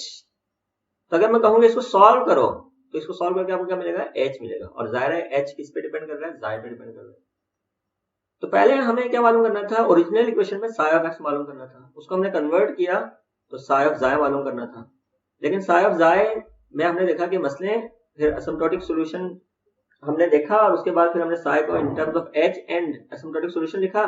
तो अब हमें जो है वो एच मालूम करना है। अब जो हमारी नई इक्वेशन बनी है वो इन टर्म्स ऑफ एच बनी है, तो अब हमने इसको सॉल्व करना है। इसको भी डायरेक्टली सॉल्व नहीं कर सकते थे, इसको भी डायरेक्टली सॉल्व नहीं कर सकते थे, मालूम नहीं कर सकते थे, लेकिन अब हम ये देखेंगे कि we can find h by using this is now a differential second order differential equation. और इसको अगर आप आम मेथड से सॉल्व करना चाहें तो नहीं सॉल्व कर सकते क्योंकि यहाँ पे जाय मौजूद है। तो उसके लिए हम क्या करेंगे? इसके लिए हम एक स्टैंडर्ड मेथड यूज करेंगे, और ये बाकायदा एक इक्वेशन है जिसका एक खास नाम है, और वो है हर्मीट डिफरेंशियल इक्वेशन। ये एक स्पेशल इक्वेशन। जब भी किसी इक्वेशन का नाम किसी साइंटिस्ट पे आ जाए तो समझ लें कि ये जो है इसको सॉल्व करने के लिए आपको पापड़ बेलने पड़ेंगे, क्योंकि इतनी आसान होती है तो फिर ये कोई हर अरथू वगैरह सॉल्व कर लेते। तो जैसे बेसल्स इक्वेशन है या लेजेंडरी इक्वेशन है, तो वो सारी इक्वेशन अगर किसी के नाम पे आ रही है तो उसका मतलब है कि इनको सॉल्व करने के लिए कुछ लोगों ने, फॉर एग्जाम्पल हर्मीट ने क्या किया होगा? स्पेशल मेथड वगैरह यूज किया होगा इसको सॉल्व करने के लिए। कोई आसान इक्वेशन नहीं है, तो ये हर्मीट डिफरेंशियल इक्वेशन। तो इस हर्मीट डिफरेंशियल इक्वेशन को सॉल्व करके हमें मालूम करना है एच ऑफ जाय। तो ये अब हमारा टारगेट है। तो इसको सॉल्व करने के लिए हम लोग जो है वो एक मेथड यूज करेंगे, वो है पावर सीरीज मेथड। लेकिन एक चीज यहाँ बताता चलूं चलते चलते कि जो हमारी इक्वेशन 8 है, जो हर्मीट डिफरेंशियल इक्वेशन के सॉल्यूशंस आएंगे, सॉल्यूशंस उनको बोलेंगे हर्मीट फंक्शंस, क्योंकि ये फंक्शन है एच जाय पे डिपेंड कर रहा है, ये फंक्शन है तो ये हर्मीट फंक्शन कराएंगे। तो हर्मीट डिफरेंशियल इक्वेशन को सॉल्व करके आपके पास हर्मीट फंक्शंस आएंगे, जैसे बेसल डिफरेंशियल इक्वेशन को सॉल्व करके आपके पास बेसल फंक्शंस आते हैं। ओके, तो हमारा टारगेट है इन हर्मीट फंक्शंस को मालूम करना, यानी कि सॉल्यूशन मालूम करना। तो उसके लिए हम क्या यूज करेंगे? Power series. कि इस इक्वेशन को हम इन टर्म्स इसके सॉल्यूशंस को आप इन टर्म्स ऑफ पावर सीरीज लिखते हैं, यानी कि ये हमारी अजम्पशन है। इसकी पावर सीरीज क्या बनेगी? वैसे होता था C0 होता था, लेकिन हम यहाँ पे कोएफिशिएंट को A0 कहेंगे, फिर A1x होता था वहां, लेकिन यहाँ पे क्योंकि ये जाय पे डिपेंड कर रहा है तो A1 जाय आ जाएगा, फिर A2 z स्क्वायर आ जाएगा, A3 z क्यूब आ जाएगा। लेकिन हम लोग पसंद करते हैं इसको कॉम्पैक्ट फॉर्म में लिखना, तो यहाँ पे हम लोग जो इंडेक्स यूज करते हैं वो आमतौर पर यूज करते हैं J, तो AJ और जाय J आ जाएगा, और J की वैल्यू 0 से स्टार्ट होती है और इंफिनिटी तक जाती है।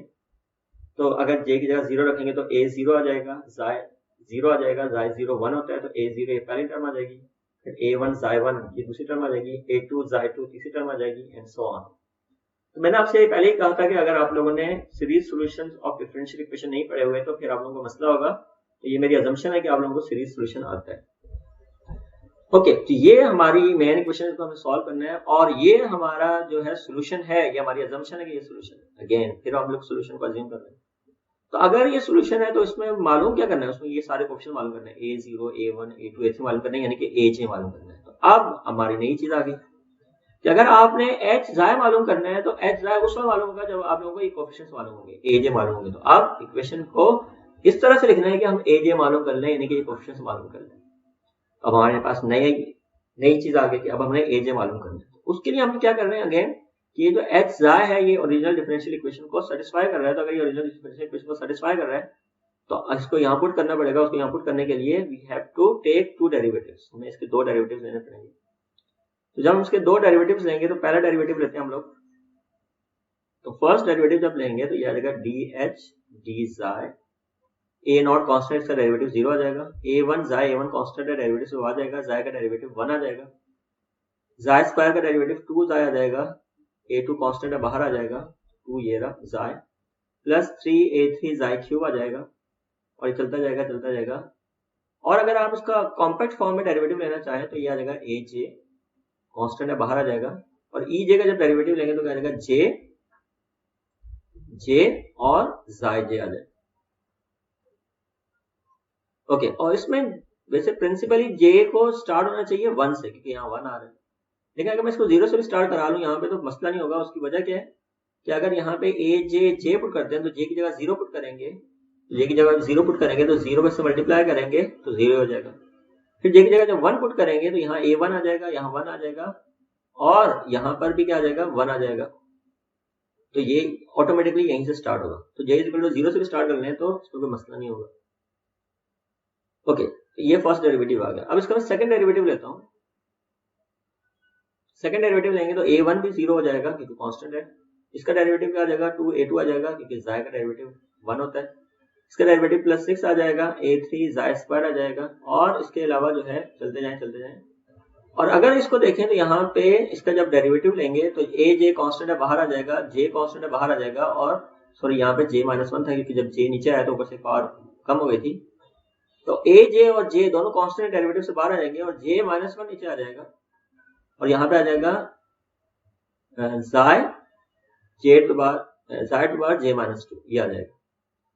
और अगेन अगर आप इसको क्या करें j इक्वल टू 0 से स्टार्ट कर लें तो मसला नहीं होगा। क्यों नहीं मसला होगा? क्योंकि जब j इक्वल टू 0 पुट करेंगे तो ये 0 हो जाएगा, पूरी चीज 0 हो जाएगी। j इक्वल टू 1 पुट करेंगे तो 1 पुट करने से क्या होगा, अगेन 1 पुट करने से ये होगा कि j-1, हाँ 1 0 हो जाएगा, तो ये 0 हो जाएगा। तो ऑटोमेटिकली अगर j इक्वल टू 0 से स्टार्ट भी करवाते हैं तो ऑटोमेटिकली जो नॉन जीरो टर्म आएगी वो दूसरी आएगी, क्योंकि जब j की जगह 2 पुट करेंगे तो यहाँ 2 आ जाएगा, यहाँ 2 - 1 आ जाएगा, और यहाँ 2 - 2 0 आ जाएगा, तो ये ज़ाय टू बार 0 आ जाएगा, और यहाँ 2a2 आ जाएगा, ऑटोमेटिकली 2a2 आ जाएगा जो यहाँ से स्टार्ट होगा।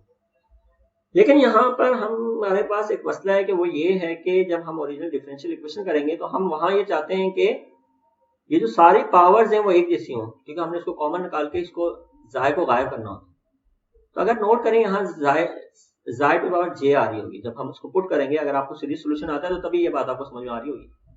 ज़ाय टू पावर j आ रहा होगा, वो यहाँ पुट करेंगे, यहाँ पे ज़ाय टू पावर j-1 आ रहा होगा, लेकिन यहाँ पे आप देखें यहाँ पे एक ज़ाय पहले से बैठा हुआ है, तो जब j ज़ाय से मल्टीप्लाई होगा जो कि मैं अभी आपको दिखाऊंगा तो फिर ये ज़ाय j ही आ जाएगा, तो इसका भी मसला नहीं है।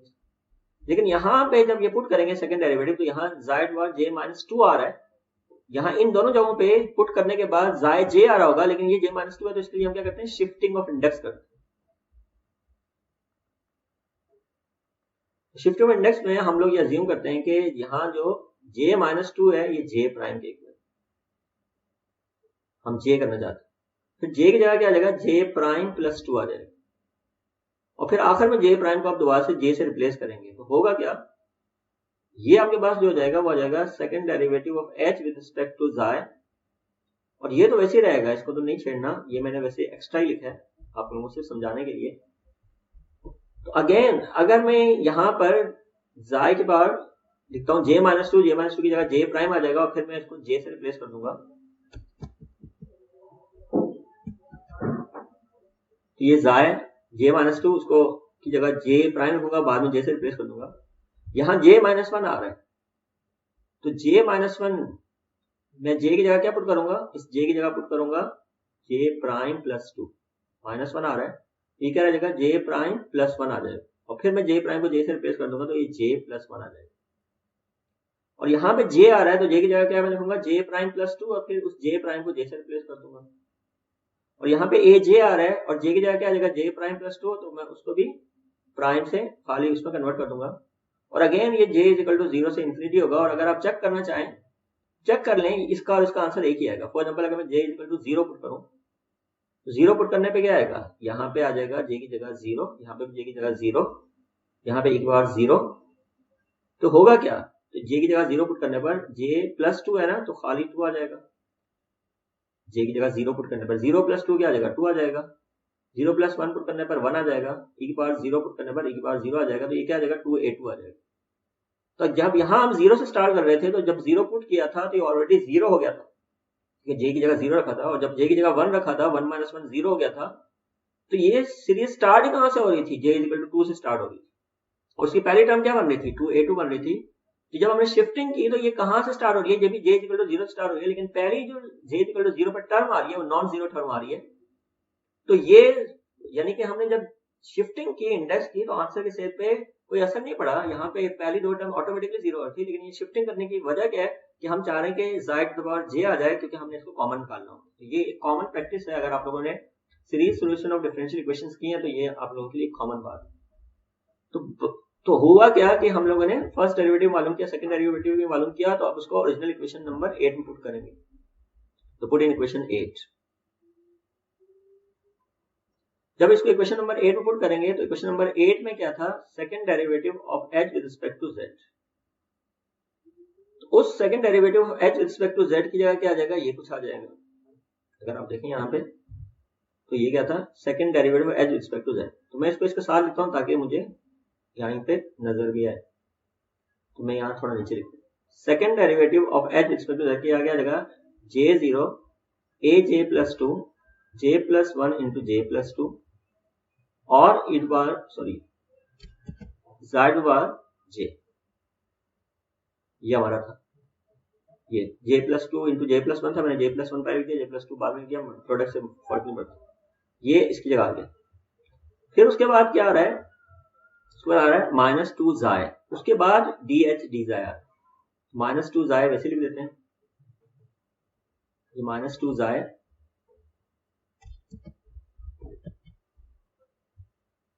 -2 ज़ाय और dh d ज़ाय आ रहा है। तो उसकी जगह क्या आ जाएगा, dh d ज़ाय की जगह summation j is equal to 0 से इंफिनिटी, और उसके बाद क्या आ रहा था aj j ज़ाय बार j माइनस 1, ये आ गया। तो ये -2 ज़ाय पहले से बैठा हुआ था, और यहाँ पे क्या आ रहा था फर्स्ट डेरिवेटिव आ रहा था। उसके बाद क्या आ रहा है प्लस k माइनस 1, और उसके बाद क्या आ रहा है h, और h की जगह क्या लिखेंगे, यही जो हमारा पावर सीरीज है। तो उसके बाद क्या आ रहा है प्लस k माइनस 1, और h की जगह क्या आ जाएगा summation j is equal to 0 से इंफिनिटी, और h की जगह क्या आ जाएगा aj xi is equal to 0। Okay, अब मैं क्या करता हूं, मैं ये वाली चीज है इसको आपको बताता हूँ कि ये क्या चीज। समेशन का मतलब क्या है कि ये बहुत सारी टर्म ऐड हो रही है। जब ये ऐड हो रही है तो ज़ाय इन सबसे जाके मल्टीप्लाई होगा, ज़ाय पहले से भी मल्टीप्लाई होगा, दूसरे से मल्टीप्लाई होगा। तो अगर आप देखें यहाँ पे ये था फर्स्ट डेरिवेटिव, इसमें जब बाहर ज़ाय मल्टीप्लाई हो रहा है, इसके बाहर ज़ाय मल्टीप्लाई हो रहा है, जब ज़ाय मल्टीप्लाई हो रहा है तो ज़ाय पहले के साथ भी चला जाएगा, तो e की पावर ज़ाय आ जाएगा। फिर दूसरे से मल्टीप्लाई होगा तो ज़ाय स्क्वायर आ जाएगा, फिर तीसरे से मल्टीप्लाई होगा तो ज़ाय क्यूब आ जाएगा। तो यही काम हम डायरेक्ट से करेंगे कि जब ज़ाय मल्टीप्लाई होगा यहाँ पे k is equal to 0 aj ये दोनों कॉन्स्टेंट्स हैं, ये नंबर्स हैं कॉन्स्टेंट्स हैं, जैसे ये a1 है 2 a2 ये कॉन्स्टेंट्स हैं। और जब ज़ाय इससे मल्टीप्लाई होगा तो दोनों का बेस से में पावर ऐड हो जाएगी, तो ज़ाय की पावर 1 और ज़ाय की पावर j माइनस 1 है, 1 और 1 कैंसिल आउट हो जाएगा। यानी कि ज़ाय जब ज़ाय की पावर j माइनस 1 से मल्टीप्लाई होगा तो बेस से में पावर ऐड हो जाएगी, तो प्लस 1 j माइनस 1 होगा, तो 1 और 1 कैंसिल होकर खाली ज़ाय रह जाएगा, यहाँ खाली ज़ाय रह जाएगा। तो अगर खाली सॉरी जाय जे रह जाएगा, तो यहाँ पर जब जाय से मल्टीप्लाई करेंगे तो हर पावर जो है वो एक बढ़ जाएगी। तो ओवरऑल जब इसको हमने समेशन फॉर्म लिखा है तो जाय की पावर जे माइनस वन में ओवरऑल एक पावर बढ़ गई है, तो जे माइनस वन क्या हो गया, जे हो गया। और ये सारी चीजों को इफेक्ट करेगा। अब जे इक्वल टू जीरो पुट करेंगे तो जब जे इक्वल टू जीरो पुट करेंगे तो यहाँ ए जीरो आ जाएगा, जे की जगह जीरो आ जाएगा, तो पूरी जे इक्वल टू जीरो टर्म भी उड़ गई। अभी भी जे इक्वल टू जीरो वाली टर्म यहाँ नहीं है, क्योंकि ए जीरो है ही नहीं, यहाँ कांस्टेंट टर्म है ही नहीं। तो जब जाय को मल्टीप्लाई किया तो ई की पावर जे माइनस वन खाली ई की पावर जाय की पावर जे रह गया। तो ये हम यहाँ पे करने लगे, तो क्या आ जाएगा, summation j equal to zero से इंफिनिटी, यहाँ पे भी है, और ये वाली टर्म वैसी आ जाएगी माइनस टू। जब जाय जब जाकर मल्टीप्लाई होगा तो ए जे आ जाएगा, जे आ जाएगा, और जाय टू जे आ जाएगा, क्योंकि ये इससे मल्टीप्लाई होगा, प्लस जो अगली टर्म है ये वैसी आ जाएगी इक्वल टू जीरो। तो अब हम नोट करेंगे कि यहाँ भी जाय की पावर जे आ रहा होगा, और यहाँ भी जाय की पावर जे आ रहा होगा, और यहाँ भी समेशन जीरो से इन्फिनिटी आ रहा है, यहाँ पे भी ऐसे ही आ रहा है, यहाँ पे भी ऐसे ही आ रहा है। तो अब आप क्या करेंगे, इसको कंबाइन करेंगे। जब कंबाइन करेंगे summation j is equal to zero से इन्फिनिटी, तो ये जो j plus one j plus two है, ये असल में क्या है, ए के कोफिशिएंट्स हैं। तो ए जे प्लस टू को बाद में लिख लेते हैं, कोफिशिएंट्स जे के, जैसे ए वन है, ए टू है, उसके साथ ये मल्टीप्लाई हो रहे हैं, नंबर्स हैं। और इसके साथ क्या मल्टीप्लाई हो रहा था, जाय जे, उसको मैं बाहर निकालने लगा हूं, माइनस टू, ये समेशन पूरा बाहर आ गया, समेशन बाकी क्या रह गया, जे ए जे, अगेन नंबर पहले लिख रहा हूँ, कोफिशिएंट ए जे, जो ये वाला जो ए है जो हमें मालूम करने के बाद में लिख रहा हूँ, और प्लस यहाँ पे क्या रह जाएगा, खाली ए जे रह जाएगा, और साथ में के माइनस वन मल्टीप्लाई होगा, और ओवरऑल क्या आ रहा है, जाय जे आ रहा है, और ये किसके इक्वल है, जीरो के इक्वल है। तो अगर आप लोगों ने पावर सीरीज मेथड पढ़ा हुआ है तो आप लोगों को पता है कि ये ई की पावर, अगर जे इक्वल टू जीरो पुट करेंगे तो ई की पावर जाय की पावर जीरो आ जाएगा, और ये जाय की पावर जीरो का ऑप्शन होगा, जहां जहां जे आएगा उसके जीरो पुट करेंगे तो ये जाय जीरो का ऑप्शन आ जाएगा। फिर जे की वैल्यू वन पुट करेंगे तो ई की पावर वन आ जाएगी, जाय की पावर वन, और ये उसका ऑप्शन होगा। फिर जाय की पावर टू है तो ये इसका ऑप्शन होगा। तो ये इन जनरल क्या है, जाय की पावर जे का कोफिशिएंट है जो इससे मल्टीप्लाई हो रहा है, और क्योंकि ये जीरो के इक्वल है तो इन तमाम कोफिशिएंट्स को भी इसके इक्वल होना चाहिए, जीरो का इक्वल होना चाहिए। जाय की पावर जीरो का जो कोफिशिएंट है वो भी जीरो के इक्वल होना चाहिए, जाय की पावर वन का जो कोफिशिएंट है वो भी वन के जीरो के इक्वल होना चाहिए, क्योंकि ये राइट साइड के इक्वल है, राइट साइड जीरो के इक्वल है, क्योंकि राइट साइड जीरो के इक्वल है तो इसके तमाम कोफिशिएंट्स को क्या होना चाहिए, जीरो होना चाहिए। तो यहाँ ये लिखा है the coefficient of each power of जाय मस्ट वैनिश, यानी कि इसको जीरो होना चाहिए। तो इसको हम लिखेंगे जे plus one into j plus to, A power J plus to minus two J A j plus के माइनस वन ए जे, ये कोफिशिएंट है और इसको जीरो के इक्वल होना चाहिए। ओके, अब आप क्या करेंगे, एक ही बार जे प्लस टू यहीं रहने दें और बाकी दोनों को वहां जाके प्लस माइनस करवा दें। तो जब आप माइनस टू जे को वहां भेजेंगे तो ये प्लस टू जे हो जाएगा, और प्लस के को वहां भेजेंगे तो माइनस के हो जाएगा, माइनस वन को वहां भेजेंगे तो प्लस वन हो जाएगा। इन तीनों में से आपने ए जे कॉमन ले लेना है, और जे प्लस वन और जे प्लस टू यहाँ मल्टीप्लाई हो रहे हैं, वहां जाके डिवाइड हो जाएंगे, ये ए जे आ गया, और यहाँ पे क्या रहेगा, ए जे प्लस टू। तो आपको बताया कि इस तरह के जो फॉर्मूला इसको बोलते हैं रिकर्जन फॉर्मूला। इसमें क्या होगा कि अगर आपको फॉर एग्जाम्पल जे की वैल्यू जीरो पुट करते हैं, जे की जगह जीरो, तो उससे आपके पास कोफिशिएंट्स आएंगे, तो जैसे जैसे जे बढ़ता जाएगा तो मजीद आप कोफिशिएंट मालूम कर सकते हैं। तो आपके पास जो चीज थी, आपने क्या मालूम करना था, ए जे मालूम करना था। अगर आप याद करें तो एच मालूम करने के लिए हमारी जो सीरीज थी, सीरीज सोल्यूशन, हमने पावर सीरीज सोल्यूशन देखा था, उसमें ए जे मालूम करना था। तो हम लोगों के पास ये उसके लिए इक्वेशन आ गई। लेकिन ये जो हमारे पास रिकर्जन फॉर्मूला है, अगर मैं इसको देखूं फॉर एग्जांपल, पहले मैं जे इक्वल टू जीरो पुट करूं, फिर वन पुट करूं, फिर टू पुट करूं, फिर थ्री पुट करूं, तो फिर मेरे पास करस्पॉन्डिंग ऑप्शन आएंगे। तो हम लोग क्या कर रहे हैं, पहले इस फॉर्मूले के अंदर, जिसको हमने क्वेश्चन नंबर 10 का नाम दिया है, पहले इवन नंबर अलग से पुट कर रहे हैं और ऑड नंबर अलग से पुट कर रहे हैं। फॉर एग्जांपल अगर मैं j is equal to zero put करूं तो क्या होगा क्वेश्चन में, तो मैं जब जीरो पुट करूंगा, जे प्लस टू, जे की जगह क्या आ जाएगा, जीरो, जे की जगह क्या आ जाएगा, जीरो, तो जहां जहां जे है उसकी जगह जीरो आ गया, जे की जगह जीरो आ गया, जे की जगह जीरो आ गया, जे की जगह जीरो आ गया। तो जब ये जे की जगह 0 पुट करेंगे तो हमारे पास क्या रह जाएगा, 0 प्लस 2 2, तो A2 आ जाएगा यहाँ से, 1 माइनस के, 0 प्लस 1 1, 0 प्लस 2 2, तो 2 आ जाएगा और A0 आ जाएगा, तो A2 आ गया 1 minus k over 2 into A0। इस तरह अब मैं आपको यहीं दिखा रहा हूं, जब J इक्वल टू 2 पुट करेंगे तो क्या होगा, तो ये जो हमारी इक्वेशन है इसमें J की जगह 2 पुट करो तो 2 प्लस 2 आ जाएगा, यहाँ J की जगह 2 पुट करोगे और नीचे भी J की जगह 2 पुट करोगे, पहले हम सिर्फ इवन नंबर को पुट करें, और यहाँ पे AJ था, J की जगह 2 आ जाएगा, ये जो A2, ये A2 आ गया, लेकिन ये जो A2 है, ये वाला A2, इसको आप उठा के यहाँ पुट करोगे, तो जब इस A2 उठा के यहाँ पुट करोगे तो हमारे पास क्या आ जाएगा, 2 इंटू 2 4 आ जाएगा, 4 प्लस 1 क्या होता है 5, ये वाला डिवाइड बाय 2 प्लस 1 3 होता है, 2 इंटू 2 4 होता है, और A2 की जगह क्या आ जाएगा 1 माइनस के ओवर 2 A0। इस तरह A4 भी क्या हो जाएगा, यानी 2 प्लस 2 4, A4 भी इन टर्म्स ऑफ A0 आ जाएगा,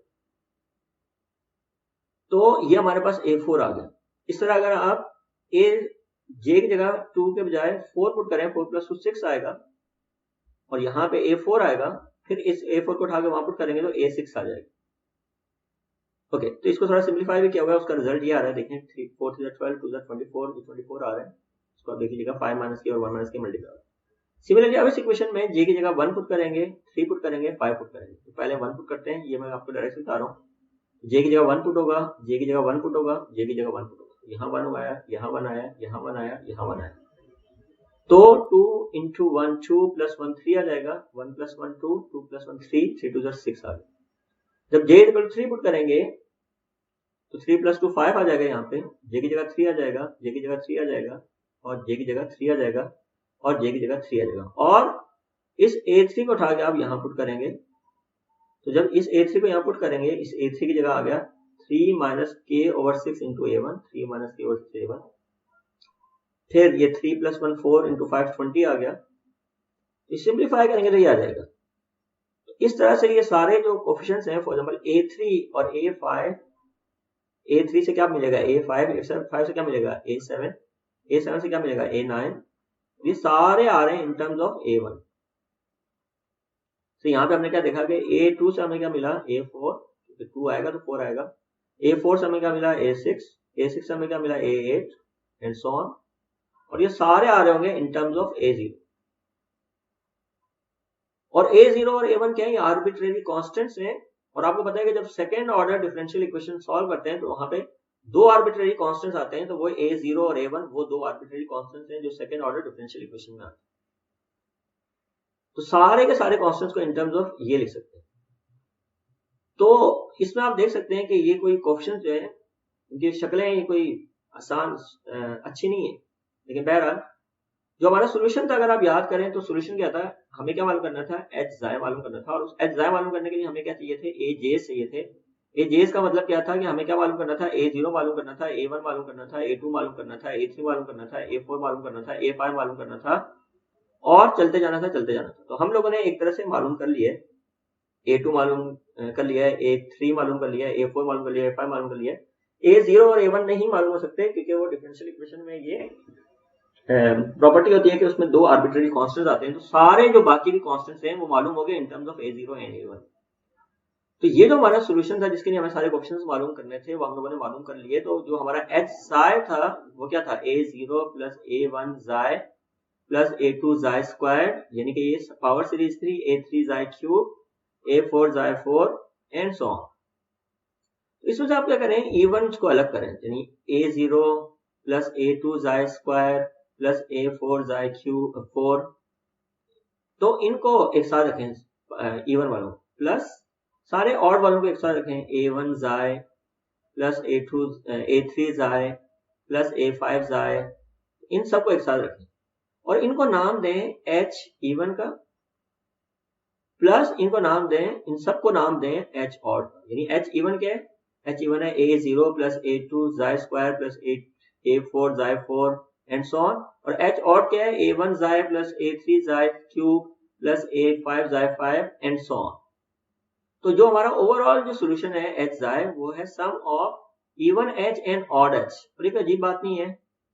ओके, तो अब एक तरह से हमें लग रहा है कि हम लोग सोल्यूशन के बड़े करीब पहुंच गए हैं, क्योंकि ये सारे जो एज हैं उनको यहाँ पुट करें, जैसा कि हम लोग सीरीज सोल्यूशन में करते आते हैं। जब सारे कोएफिशिएंट्स को पुट करते हैं तो हमारे पास एच आ जाता है, यानी कि सोल्यूशन आ जाता है। लेकिन बात इतनी सादा सी नहीं है।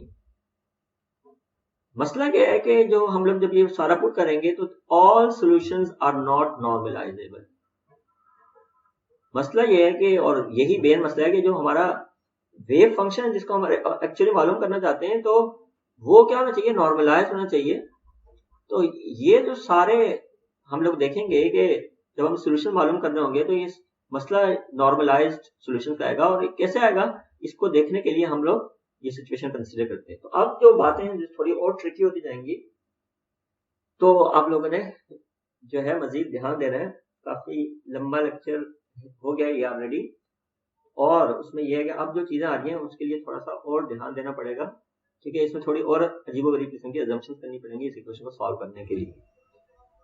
तो मसला क्या होगा कि भाई सोल्यूशन तो मालूम हो जाएंगे, लेकिन वो जो है नॉर्मलाइज सोल्यूशन नहीं होंगे। तो वो क्यों आ रहा है ऐसा, तो उसके लिए हम लोग क्या करते हैं, अपने रिकर्जन रिलेशन को देखते हैं कि हमारा रिकर्जन रिलेशन क्या था, a j plus two is equal to 2j plus 1 minus k over j plus 1 j plus 2, जिसको यूज करके हमने सारे कोएफिशिएंट्स मालूम किए।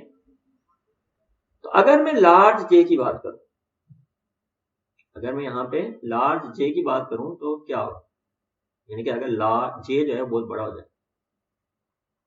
तो अगर j बहुत बड़ा होगा तो उसके सामने 1 की कोई औकात नहीं होगी और k की कोई औकात नहीं होगी। k की कांस्टेंट है, 2j जो है ये 0 बनेगा और सिर्फ यही रहेगा यहाँ पे। और j प्लस 1 में अगेन j की कोई 1 की कोई औकात नहीं होगी, और j प्लस 2 में 2 की कोई औकात नहीं होगी, तो एक j कैंसिल आउट हो जाएगा। तो हमारे पास यहाँ पर आ जाएगा 2 ओवर j aj। तो ये अगर aj यहाँ मल्टीप्लाई हो रहा है, वहां जाके डिवाइड करवा दें, तो ये हमारे पास आ जाएगा 2 ओवर j। इस चीज को मैंने अल्फा का नाम दिया है, ये इक्वेशन अल्फा का नाम दिया है। अब ये इक्वेशन क्या कहती है, ये इक्वेशन कहती है कि j क्या है, फॉर एग्जांपल 0। तो ये क्या होगा, अगर j 0 पुट करें, j 0 पुट करें तो ये क्या होगा, j की जगह 0 आ जाएगा, तो a2 आ जाएगा, और ये हमारे पास a0 आ जाएगा। तो ये इन दोनों का रेशियो है। अगर यहाँ j की जगह 1 पुट करें तो 1 प्लस 2 कितना आ जाएगा, 3, और ये कितना आ जाएगा, 1 आ जाएगा। तो ये a3 और a1 का रेशियो आ रहा है। इसका मतलब है ये जो हमारे पास रिकर्जन रिलेशन में ये जो चीज आ रही है लेफ्ट साइड पे, जब j बहुत बड़ा है तो ये दो टर्म्स का रेशियो है, लेकिन दो कैसी टर्म्स, यानी कि एक पहली टर्म है, उसके बाद एक छोड़ के उससे अगली टर्म कोई भी। फॉर एग्जांपल अगर j की वैल्यू 10 हो तो 10 प्लस 2 12, तो ये a12 और a10 का रेशियो है, यानी कि एक टर्म छोड़ के उससे अगली उसका उन दो टर्म्स का रेशियो है, aj प्लस 2 और aj का रेशियो है। तो अब अगर इनका रेशियो ये आ रहा है तो ये किस तरह की सीरीज है, यानी किस तरह के फंक्शन को ये करस्पॉन्ड करना है। यानी आपको पता है अभी हमें क्या मालूम करना था, एच जाय मालूम करना था, जो कि a0 प्लस a1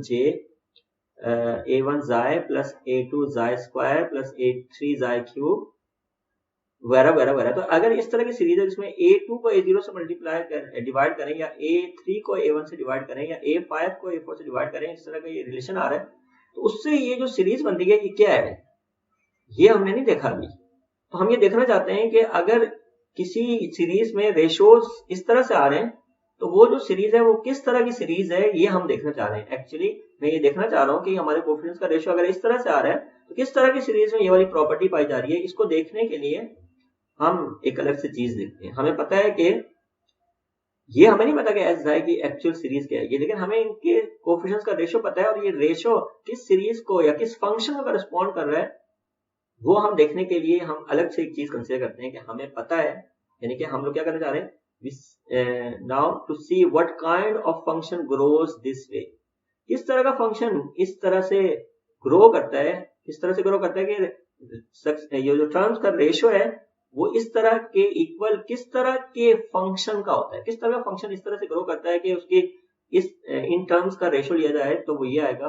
उसको देखने के लिए हम लोग उनको पता है कि जो एक्सपोनेंशियल फंक्शन होता है ex, तो वो होता है 1 plus x square over 2 factorial plus x3 over 3 factorial, और ये इनफाइनाइट सीरीज होती है, और उसको अगर आप समेशन फॉर्म में कॉम्पैक्ट वे में लिखना चाहें तो ये xn ओवर n फैक्टोरियल होता है, ये हमें पता है। अगर यहाँ y आएगा तो यहाँ y आएगा, अगर यहाँ x स्क्वायर है तो फिर क्या होगा, जाहिर है यहाँ सब जगह x के बजाय x स्क्वायर आ जाएगा, यहाँ x के बजाय x स्क्वायर आ जाएगा, यहाँ x के बजाय x स्क्वायर होगा, यानी कि x स्क्वायर को आप लिख सकते हैं x स्क्वायर, और जब यहाँ x स्क्वायर होगा तो यहाँ x स्क्वायर आ जाएगा, और ये x4 हो जाएगा। तो x के बजाय x स्क्वायर हो गया, जब यहाँ x था तो यहाँ x था, यहाँ x स्क्वायर तो यहाँ x स्क्वायर होगा, लेकिन एक x स्क्वायर पहले से मौजूद है, 4 हो जाएगा, और यहाँ दोबारा x के बजाय x स्क्वायर हो तो ये x6 हो जाएगा। लेकिन ये जो डिनोमिनेटर है इसको आप नहीं छेड़िएगा, क्योंकि ये जब x होता है तो 1 0 factorial 1 factorial 2 factorial 3 factorial all the way till n factorial. तो अगर हम इसको लिखना चाहें तो ये क्या होगा, तो अगर हम इसको लिखना चाहें तो इसको देखेंगे, अब ex था तो xn था, और अगर ex स्क्वायर होगा तो x2n हो जाएगा, यानी कि यहाँ x स्क्वायर है तो यहाँ पे x स्क्वायर आ जाएगा, यानी x स्क्वायर की पावर n आ जाएगी, पावर से पावर मल्टीप्लाई होती है तो 2n आ जाएगा ओवर n फैक्टोरियल। लेकिन मैं इसको एक और तरह से लिख सकता हूं, अगर मैं इसका वेरिएबल चेंज करूं, 2n के बजाय मैं j लिखूं, जब मैं 2n की जगह j लिख रहा हूं तो n क्या आ जाएगा, j ओवर 2 आ जाएगा, इस n की जगह क्या आ जाएगा, j ओवर 2 आ जाएगा, और इसके n का क्या हो रहा है, फैक्टोरियल आ रहा है। अब ये कोई अजीब बात नहीं है, ये देखें आप, जब यहाँ 2 है तो यहाँ नीचे क्या है, 1 फैक्टोरियल, जब यहाँ 4 है यहाँ पे क्या है, 2 फैक्टोरियल है, जब यहाँ 6 है यहाँ पे क्या है, 3 फैक्टोरियल, और जब यहाँ 2n है तो यहाँ पे n फैक्टोरियल है, ये आधा और 2n का आधा, जब यहाँ j होगा तो j ओवर 2 फैक्टोरियल होगा। तो अब अगर मैं यहाँ पे देखूं तो इस x की पावर j का कोफिशिएंट क्या आ रहा है, x की पावर j के कोफिशिएंट को मैं बोल देता हूँ aj, कुछ और भी बोल सकता था, तो वो क्या कोफिशिएंट आ रहा है, j ओवर 2 फैक्टोरियल। तो अगर कोई चीज e to the power x square की रिस्पेक्ट से ग्रो कर रही है तो उसका कोफिशिएंट क्या होगा, उस यानी ये सीरीज है, ये सीरीज को जब आप कंपेक्ट फॉर्म में लिखें तो e x स्क्वायर है, इस फंक्शन की ये सीरीज है, इस सीरीज के कोफिशिएंट्स क्या है, 1 अपॉन j अपॉन 2 फैक्टोरियल। तो अगर हम बोलेंगे 1 अपॉन j अपॉन 2 फैक्टोरियल किसी सीरीज के कोफिशिएंट्स है तो ये कैसी सीरीज है, e की पावर x स्क्वायर की सीरीज है। लेकिन यहाँ पे एक चीज का ख्याल रखना है कि j जो है वो इवन नंबर है। फॉर एग्जाम्पल आपके पास j आ रहा है, क्या आ रहा है यहाँ पे, पहले j क्या आ रहा है, फॉर एग्जाम्पल 0 आ रहा है, फिर j क्या आ रहा है, 1 आ रहा है। ओके, पहले अगर मैं लिखूं j की पावर 0 तो ये 0 आ जाएगा, लेकिन j की जगह अगर मैं 1 लिख दूं तो ये 1 अपॉन 2 फैक्टोरियल है, तो 1 अपॉन 2 तो नंबर ही नहीं है, यहाँ पे 1 नंबर है। फिर अगर मैं j की जगह 2 रखूं तो 1 फैक्टोरियल आ रहा है, ठीक है, 2 डिवाइड बाय 2 1 आ जाएगा। फिर j की जगह 3 रखूं तो 3 ओवर 2 फैक्टोरियल आ जाएगा, जो कि नंबर ही नहीं है, यहाँ 3 ओवर 2 है ही नहीं। लेकिन अगर 4 रखूं तो क्या आ जाएगा, 2 आ जाएगा, क्योंकि j की जगह 4 रखा, 4 को 2 से डिवाइड करें 2, इसका मतलब j1 नहीं हो सकता, j3 नहीं हो सकता, तो इसका मतलब j सारे के हैं ऑड नंबर्स। ये सीरीज चल रही है, इसमें j's are even number, sorry even, odd नहीं इवन। यही काम आप ऑड के लिए भी कर सकते हैं, 2 0 2 4 6। तो ये जो हमारी, सॉरी ये तो 1 2 3 था क्योंकि इसमें 2n आ रहा था, लेकिन अगर इसी को नए इंडेक्स की शक्ल में चेंज किया, 2n के बजाय j लिखा तो n की जगह j और 2 आ जाएगा, तो यहाँ जो j आएगा वो ऑड नंबर, इवन नंबर आएंगे 0 2 4 एंड 6। तो इसमें जो हमने क्वेश्चन निकाला है 1 ओवर j ओवर 2 फैक्टोरियल, इसमें j क्या है, कोई भी इवन नंबर है, क्योंकि जब इवन पुट करेंगे तभी ये 1 फैक्टोरियल 2 फैक्टोरियल 3 फैक्टोरियल 4 फैक्टोरियल आएगा। और अगर किसी सीरीज के ये कोफिशिएंट्स हैं तो अब आपको पता होना चाहिए कि वो कैसी सीरीज है, e की पावर x स्क्वायर। अच्छा, अब हम क्या करते हैं, क्योंकि हम लोगों ने यहाँ देखा था कि जो हमारे पास h के कोफिशिएंट्स आ रहे थे उनके रेशोज ही आ रहे थे, तो मैं अगर इसका रेशो निकालूं तो क्या है, ये तो मैं अपनी तरफ से लिख रहा हूँ ना, ex कहाँ से आया, मैंने अपनी तरफ से लिखा, ex पर कहाँ से आया, मैंने अपनी तरफ से लिखा, ये उसके करस्पॉन्डिंग ex स्क्वायर के कोफिशिएंट्स हैं। तो अब मैं aj+2 देखूं इसका, तो वो क्या है, इसका aj+2 क्या आएगा, तो वो क्या आएगा aj+2, j की जगह j+2 आ जाएगा, और डिवाइड बाय 2 क्या है 2, और ये क्या आ जाएगा, इसका फैक्टोरियल आ जाएगा। इसको थोड़ा सिंप्लीफाई फॉर्म में लिखें तो ये क्या आ जाएगा, एलसीएम ब्रेक करें, j/2 प्लस 2/2 क्या आ जाएगा, 1 आ जाएगा। तो आपके पास ये a j प्लस 2 क्या आ जाएगा, 1/j/2 प्लस 1 फैक्टोरियल आ जाएगा। ये a j प्लस 2 आ गया, यानी कि j के बाद दो टर्म्स वाली बाद वाली टर्म, j के बाद आगे j प्लस 2 वाली टर्म। अब मैं अगर इन दोनों का रेशियो निकालूं तो क्या आएगा, रेशियो निकालूं तो क्या आएगा, तो a j प्लस 2 को a j से डिवाइड करूं तो क्या आएगा, तो a j प्लस 2 की जगह क्या आएगा, a j प्लस 2 की जगह आ जाएगा 1/j प्लस 2 प्लस 1 फैक्टोरियल, ये a j प्लस 2 आ गया, डिवाइड बाय a j की जगह क्या आ जाएगा, 1/j/2 फैक्टोरियल। ओके, अब ये क्या हो जाएगा, ये आ जाएगा, इसका रेसिप्रोकल लेंगे तो j/2 फैक्टोरियल आ जाएगा न्यूमरेटर में, और डिनोमिनेटर में क्या आ जाएगा, j plus 2 plus 1 j/2 plus 1 factorial आ जाएगा। अब फैक्टोरियल तो आपको पता है, अगर कहीं लिखा हो 5 फैक्टोरियल तो आप इसको लिखते हैं 5 × 4 × 3 × 1, तो 5 × 4 फैक्टोरियल लिख सकते हैं। अगर n फैक्टोरियल आ रहा है तो उसको क्या लिखते हैं, n × n - 1 n - 2 n - 3 factorial. और अगर n प्लस 1 फैक्टोरियल आ रहा है तो आप उसको क्या लिखते हैं, n प्लस 1, उससे छोटा नंबर क्या है n फैक्टोरियल, उससे फिर छोटे नंबर आ जाएंगे। तो अगर आप यहां देखें तो यहां पे क्या आ रहा है, ऊपर क्या आ रहा है, ऊपर आ रहा है j/2 फैक्टोरियल, j/2 फैक्टोरियल आ रहा है, और नीचे क्या आ रहा है, j/2 प्लस 1। अच्छा, j/2 कोई फ्रैक्शन नहीं है, क्योंकि अगर आप याद करें तो j इवन नंबर था, फॉर एग्जांपल j की जगह 4 रख दें तो 4/2 क्या होगा, 4/2 2 आ जाएगा, 2 प्लस 1 क्या होगा 3 फैक्टोरियल। तो अगर मैं यहाँ j की जगह 4 रख दूं फॉर एग्जांपल, तो ये j/4 क्या होगा, j/2 क्या होगा 2 फैक्टोरियल, और नीचे j/2 क्या है 4/2, 4/2 क्या होता है 2, 2 प्लस 1 क्या होता है 3 फैक्टोरियल। तो फिर ये क्या हो जाता है 2 फैक्टोरियल, और डिनोमिनेटर को आप क्या लिखते हैं 3 × 2 factorial, 2 factorial 2 factorial cancel out हो जाता है। तो यहाँ j जो है वो j/2 की फ्रैक्शन नहीं है, क्योंकि j इज इवन, हमने यहाँ पे देखा था कि j इवन है। तो अब अगर j प्लस 2 प्लस 1 आ रहा है तो इससे एक छोटा नंबर क्या होगा, जाहिर है इससे एक छोटा नंबर j प्लस 2 होगा, j/2 होगा, और उसका क्या आ जाएगा फैक्टोरियल आ जाएगा। तो ये जो j/2 फैक्टोरियल है और ये j/2 फैक्टोरियल है, ये किसके इक्वल हो गया, ऊपर आ गया 1, नीचे क्या आ गया j plus 2 plus 1, j plus 2 plus 1। अब इसका एलसीएम लो तो क्या आ जाएगा, इसका एलसीएम आ जाएगा j प्लस 2/2 आ जाएगा। इसका रेसिप्रोकल लें तो क्या आ जाएगा, a j प्लस 2/aj आ जाएगा। और अगर आप देखें इसका रेसिप्रोकल लें तो क्या आ जाएगा 2/j प्लस 2 आ जाएगा। तो अगर आप इसको देखें, ये इसको मैंने इक्वेशन नंबर बीटा का नाम अभी नहीं दे रहा, लेकिन इसको देखें, और जो ओरिजिनल हमारा रेशियो था जिसके लिए हमने पापड़ बनाए थे वो 2/j आ रहा है, और ये 2/j प्लस 2 आ रहा है, तो एक जैसे नजर नहीं आ रहे। लेकिन अगर मैं j को लार्ज कर दूं, j लार्ज होने का क्या मतलब है, aj's बहुत बड़े हैं। फॉर एग्जांपल aj क्या थे, कोफिशिएंट्स थे किसके, h के, जिसको हमें मालूम करना। तो अगर j लार्ज है तो इसका मतलब बड़ी टर्म्स की आप बात कर रहे हैं, फॉर एग्जांपल 100वीं टर्म की बात कर रहे हैं या 200वीं टर्म की बात कर रहे हैं, तो a 100 लिखूंगा तो j क्या हो जाएगा 100 आ जाएगा। तो अगर लार्ज j की बात करूं, इससे भी बड़े j की बात करूं, उसमें क्या होगा, इस 2 की j के मुकाबले में कोई औकात नहीं होगी। तो अगर j बड़ा होगा तो aj प्लस 2/aj क्या हो जाएगा 2/j आ जाएगा। तो अगर ये 2/j आ गया, और हम ओरिजिनली जिस कोफिशिएंट्स को हम लोगों ने रिकर्जन रिलेशन से मालूम करके उनके कोफिशिएंट्स निकाले थे, तो वहां पे भी हमने क्या लिखा था कि अगर j लार्ज है, क्योंकि हम लोगों ने इन टर्म्स को 1 को 2 को 1 - k को इग्नोर किया था, तो हमने देखा था कि अगर j लार्ज है तो कोफिशिएंट का रेशियो क्या है 2/j है। और यहाँ पे भी हमने क्या देखा कि अगर j लार्ज है तो कोफिशिएंट का रेशियो क्या है 2/j है। लेकिन ये जो कोफिशिएंट्स हैं ये किस चीज के कोफिशिएंट्स हैं, ये इस सीरीज के कोफिशिएंट्स।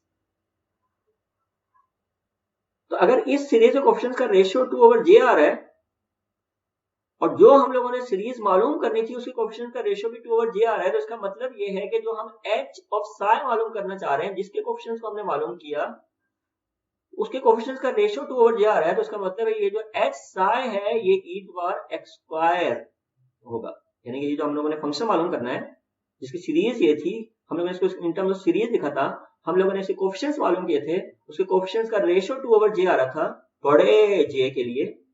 लेकिन हमें ये नहीं पता था कि 2/j किस तरह का फंक्शन किस तरह के फंक्शन को करस्पॉन्ड करता है, यानी कैसी सीरीज है, किस फंक्शन की सीरीज है। तो अब हमने देखा कि अगर e⁻x² हो तो इस फंक्शन की सीरीज के कोफिशिएंट्स का जो रेशियो है वो 2/j के इक्वल है।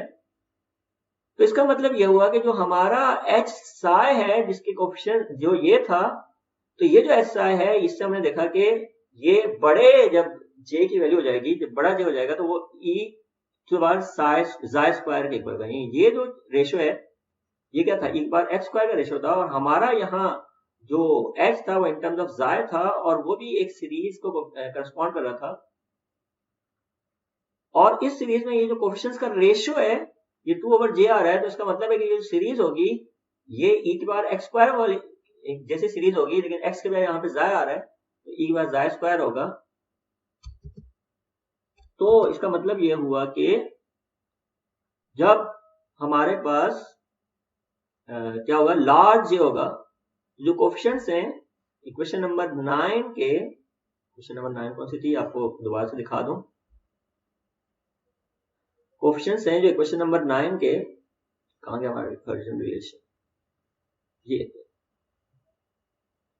ये जो कोफिशिएंट्स थे किसके कोफिशिएंट्स थे, इक्वेशन नंबर 9 के, कहां गए इक्वेशन नंबर 9, ये जो हमारी इक्वेशन थी, इसके जो कोफिशिएंट्स हैं इनका जो रेशियो है वो 2/j के इक्वल है।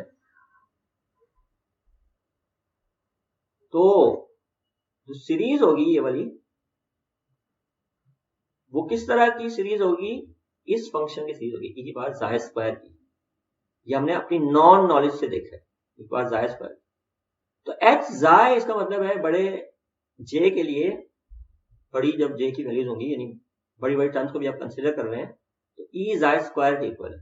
तो एच जाय इस तरह से हमने मालूम किया। अच्छा हमने क्या मालूम किया, कोफिशिएंट्स मालूम किए। कोफिशिएंट मालूम करने के बाद हमने उनका बिहेवियर देखा कि वो किस तरह की सीरीज को करस्पॉन्ड कर रहे हैं, तो वो ई की पावर जाय स्क्वायर की सीरीज को करस्पॉन्ड कर रहे हैं। तो डायरेक्टली मालूम करने के बजाय हमने एक नॉन नॉलेज को यूज किया थोड़ा सा डायरेक्ट काम करने के लिए, तो एच जाय जो है वो ई जाय स्क्वायर आ गया। एच जाय क्यों मालूम किया, क्योंकि हमारा टास्क था साई जाय मालूम करना, और किसके इक्वल था, वो इक्वल था एच जाय ई बार माइनस जाय स्क्वायर। ओके, तो यहाँ पे अगर आप कांस्टेंट को, जो कांस्टेंट हमने मिस कर दिया उसको डालना चाहें तो कांस्टेंट डाल सकते हैं, मर्जी आपकी। और एच जाय क्या आ गया, अभी हमने देखा कि एच जाय जो है वो ई की बार जाय स्क्वायर के इक्वल, और ये दोनों का बेस में पावर ऐड हो जाएगी, तो साई जाय क्या हो जाएगा, साई जाय हमारे पास क्या आ जाएगा, सी ई बार जाय स्क्वायर ओवर, क्योंकि दोनों का बेस में पावर ऐड हो जाएगी तो 1 में से हाफ माइनस करें, हाफ आएगा। और साई जाय मालूम हो गया, इसमें एच जाय पुट करने के बाद ये साई जाय मालूम हुआ है। और इसमें को अगर आप देखें यहां पर, इसमें मसला क्या हो रहा है कि अगर जाय जो है वो इंफिनिटी को अप्रोच करे, प्लस माइनस इंफिनिटी को, तो साई किसको अप्रोच कर रहा है, साई अप्रोच कर रहा है, सॉरी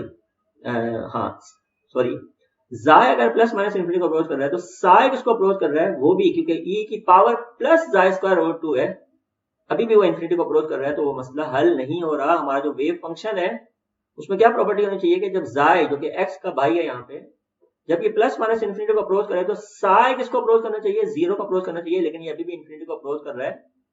तो इसका मतलब ये है कि हमारा जो वेव फंक्शन है वो अभी भी नॉर्मलाइजेबल नहीं है, और ये हम नहीं चाहते, ऐसा हम नहीं चाहते। तो अगर हम ऐसा नहीं चाहते तो फिर हमें क्या करना चाहिए, क्योंकि आज की क्लास जो है काफी लंबी हो गई है, तो इसको यहीं पर रखते हैं और नेक्स्ट क्लास में हम देखेंगे कि फिर इसका क्या हल है। तो आज के लिए फिर इतना ही रखते हैं।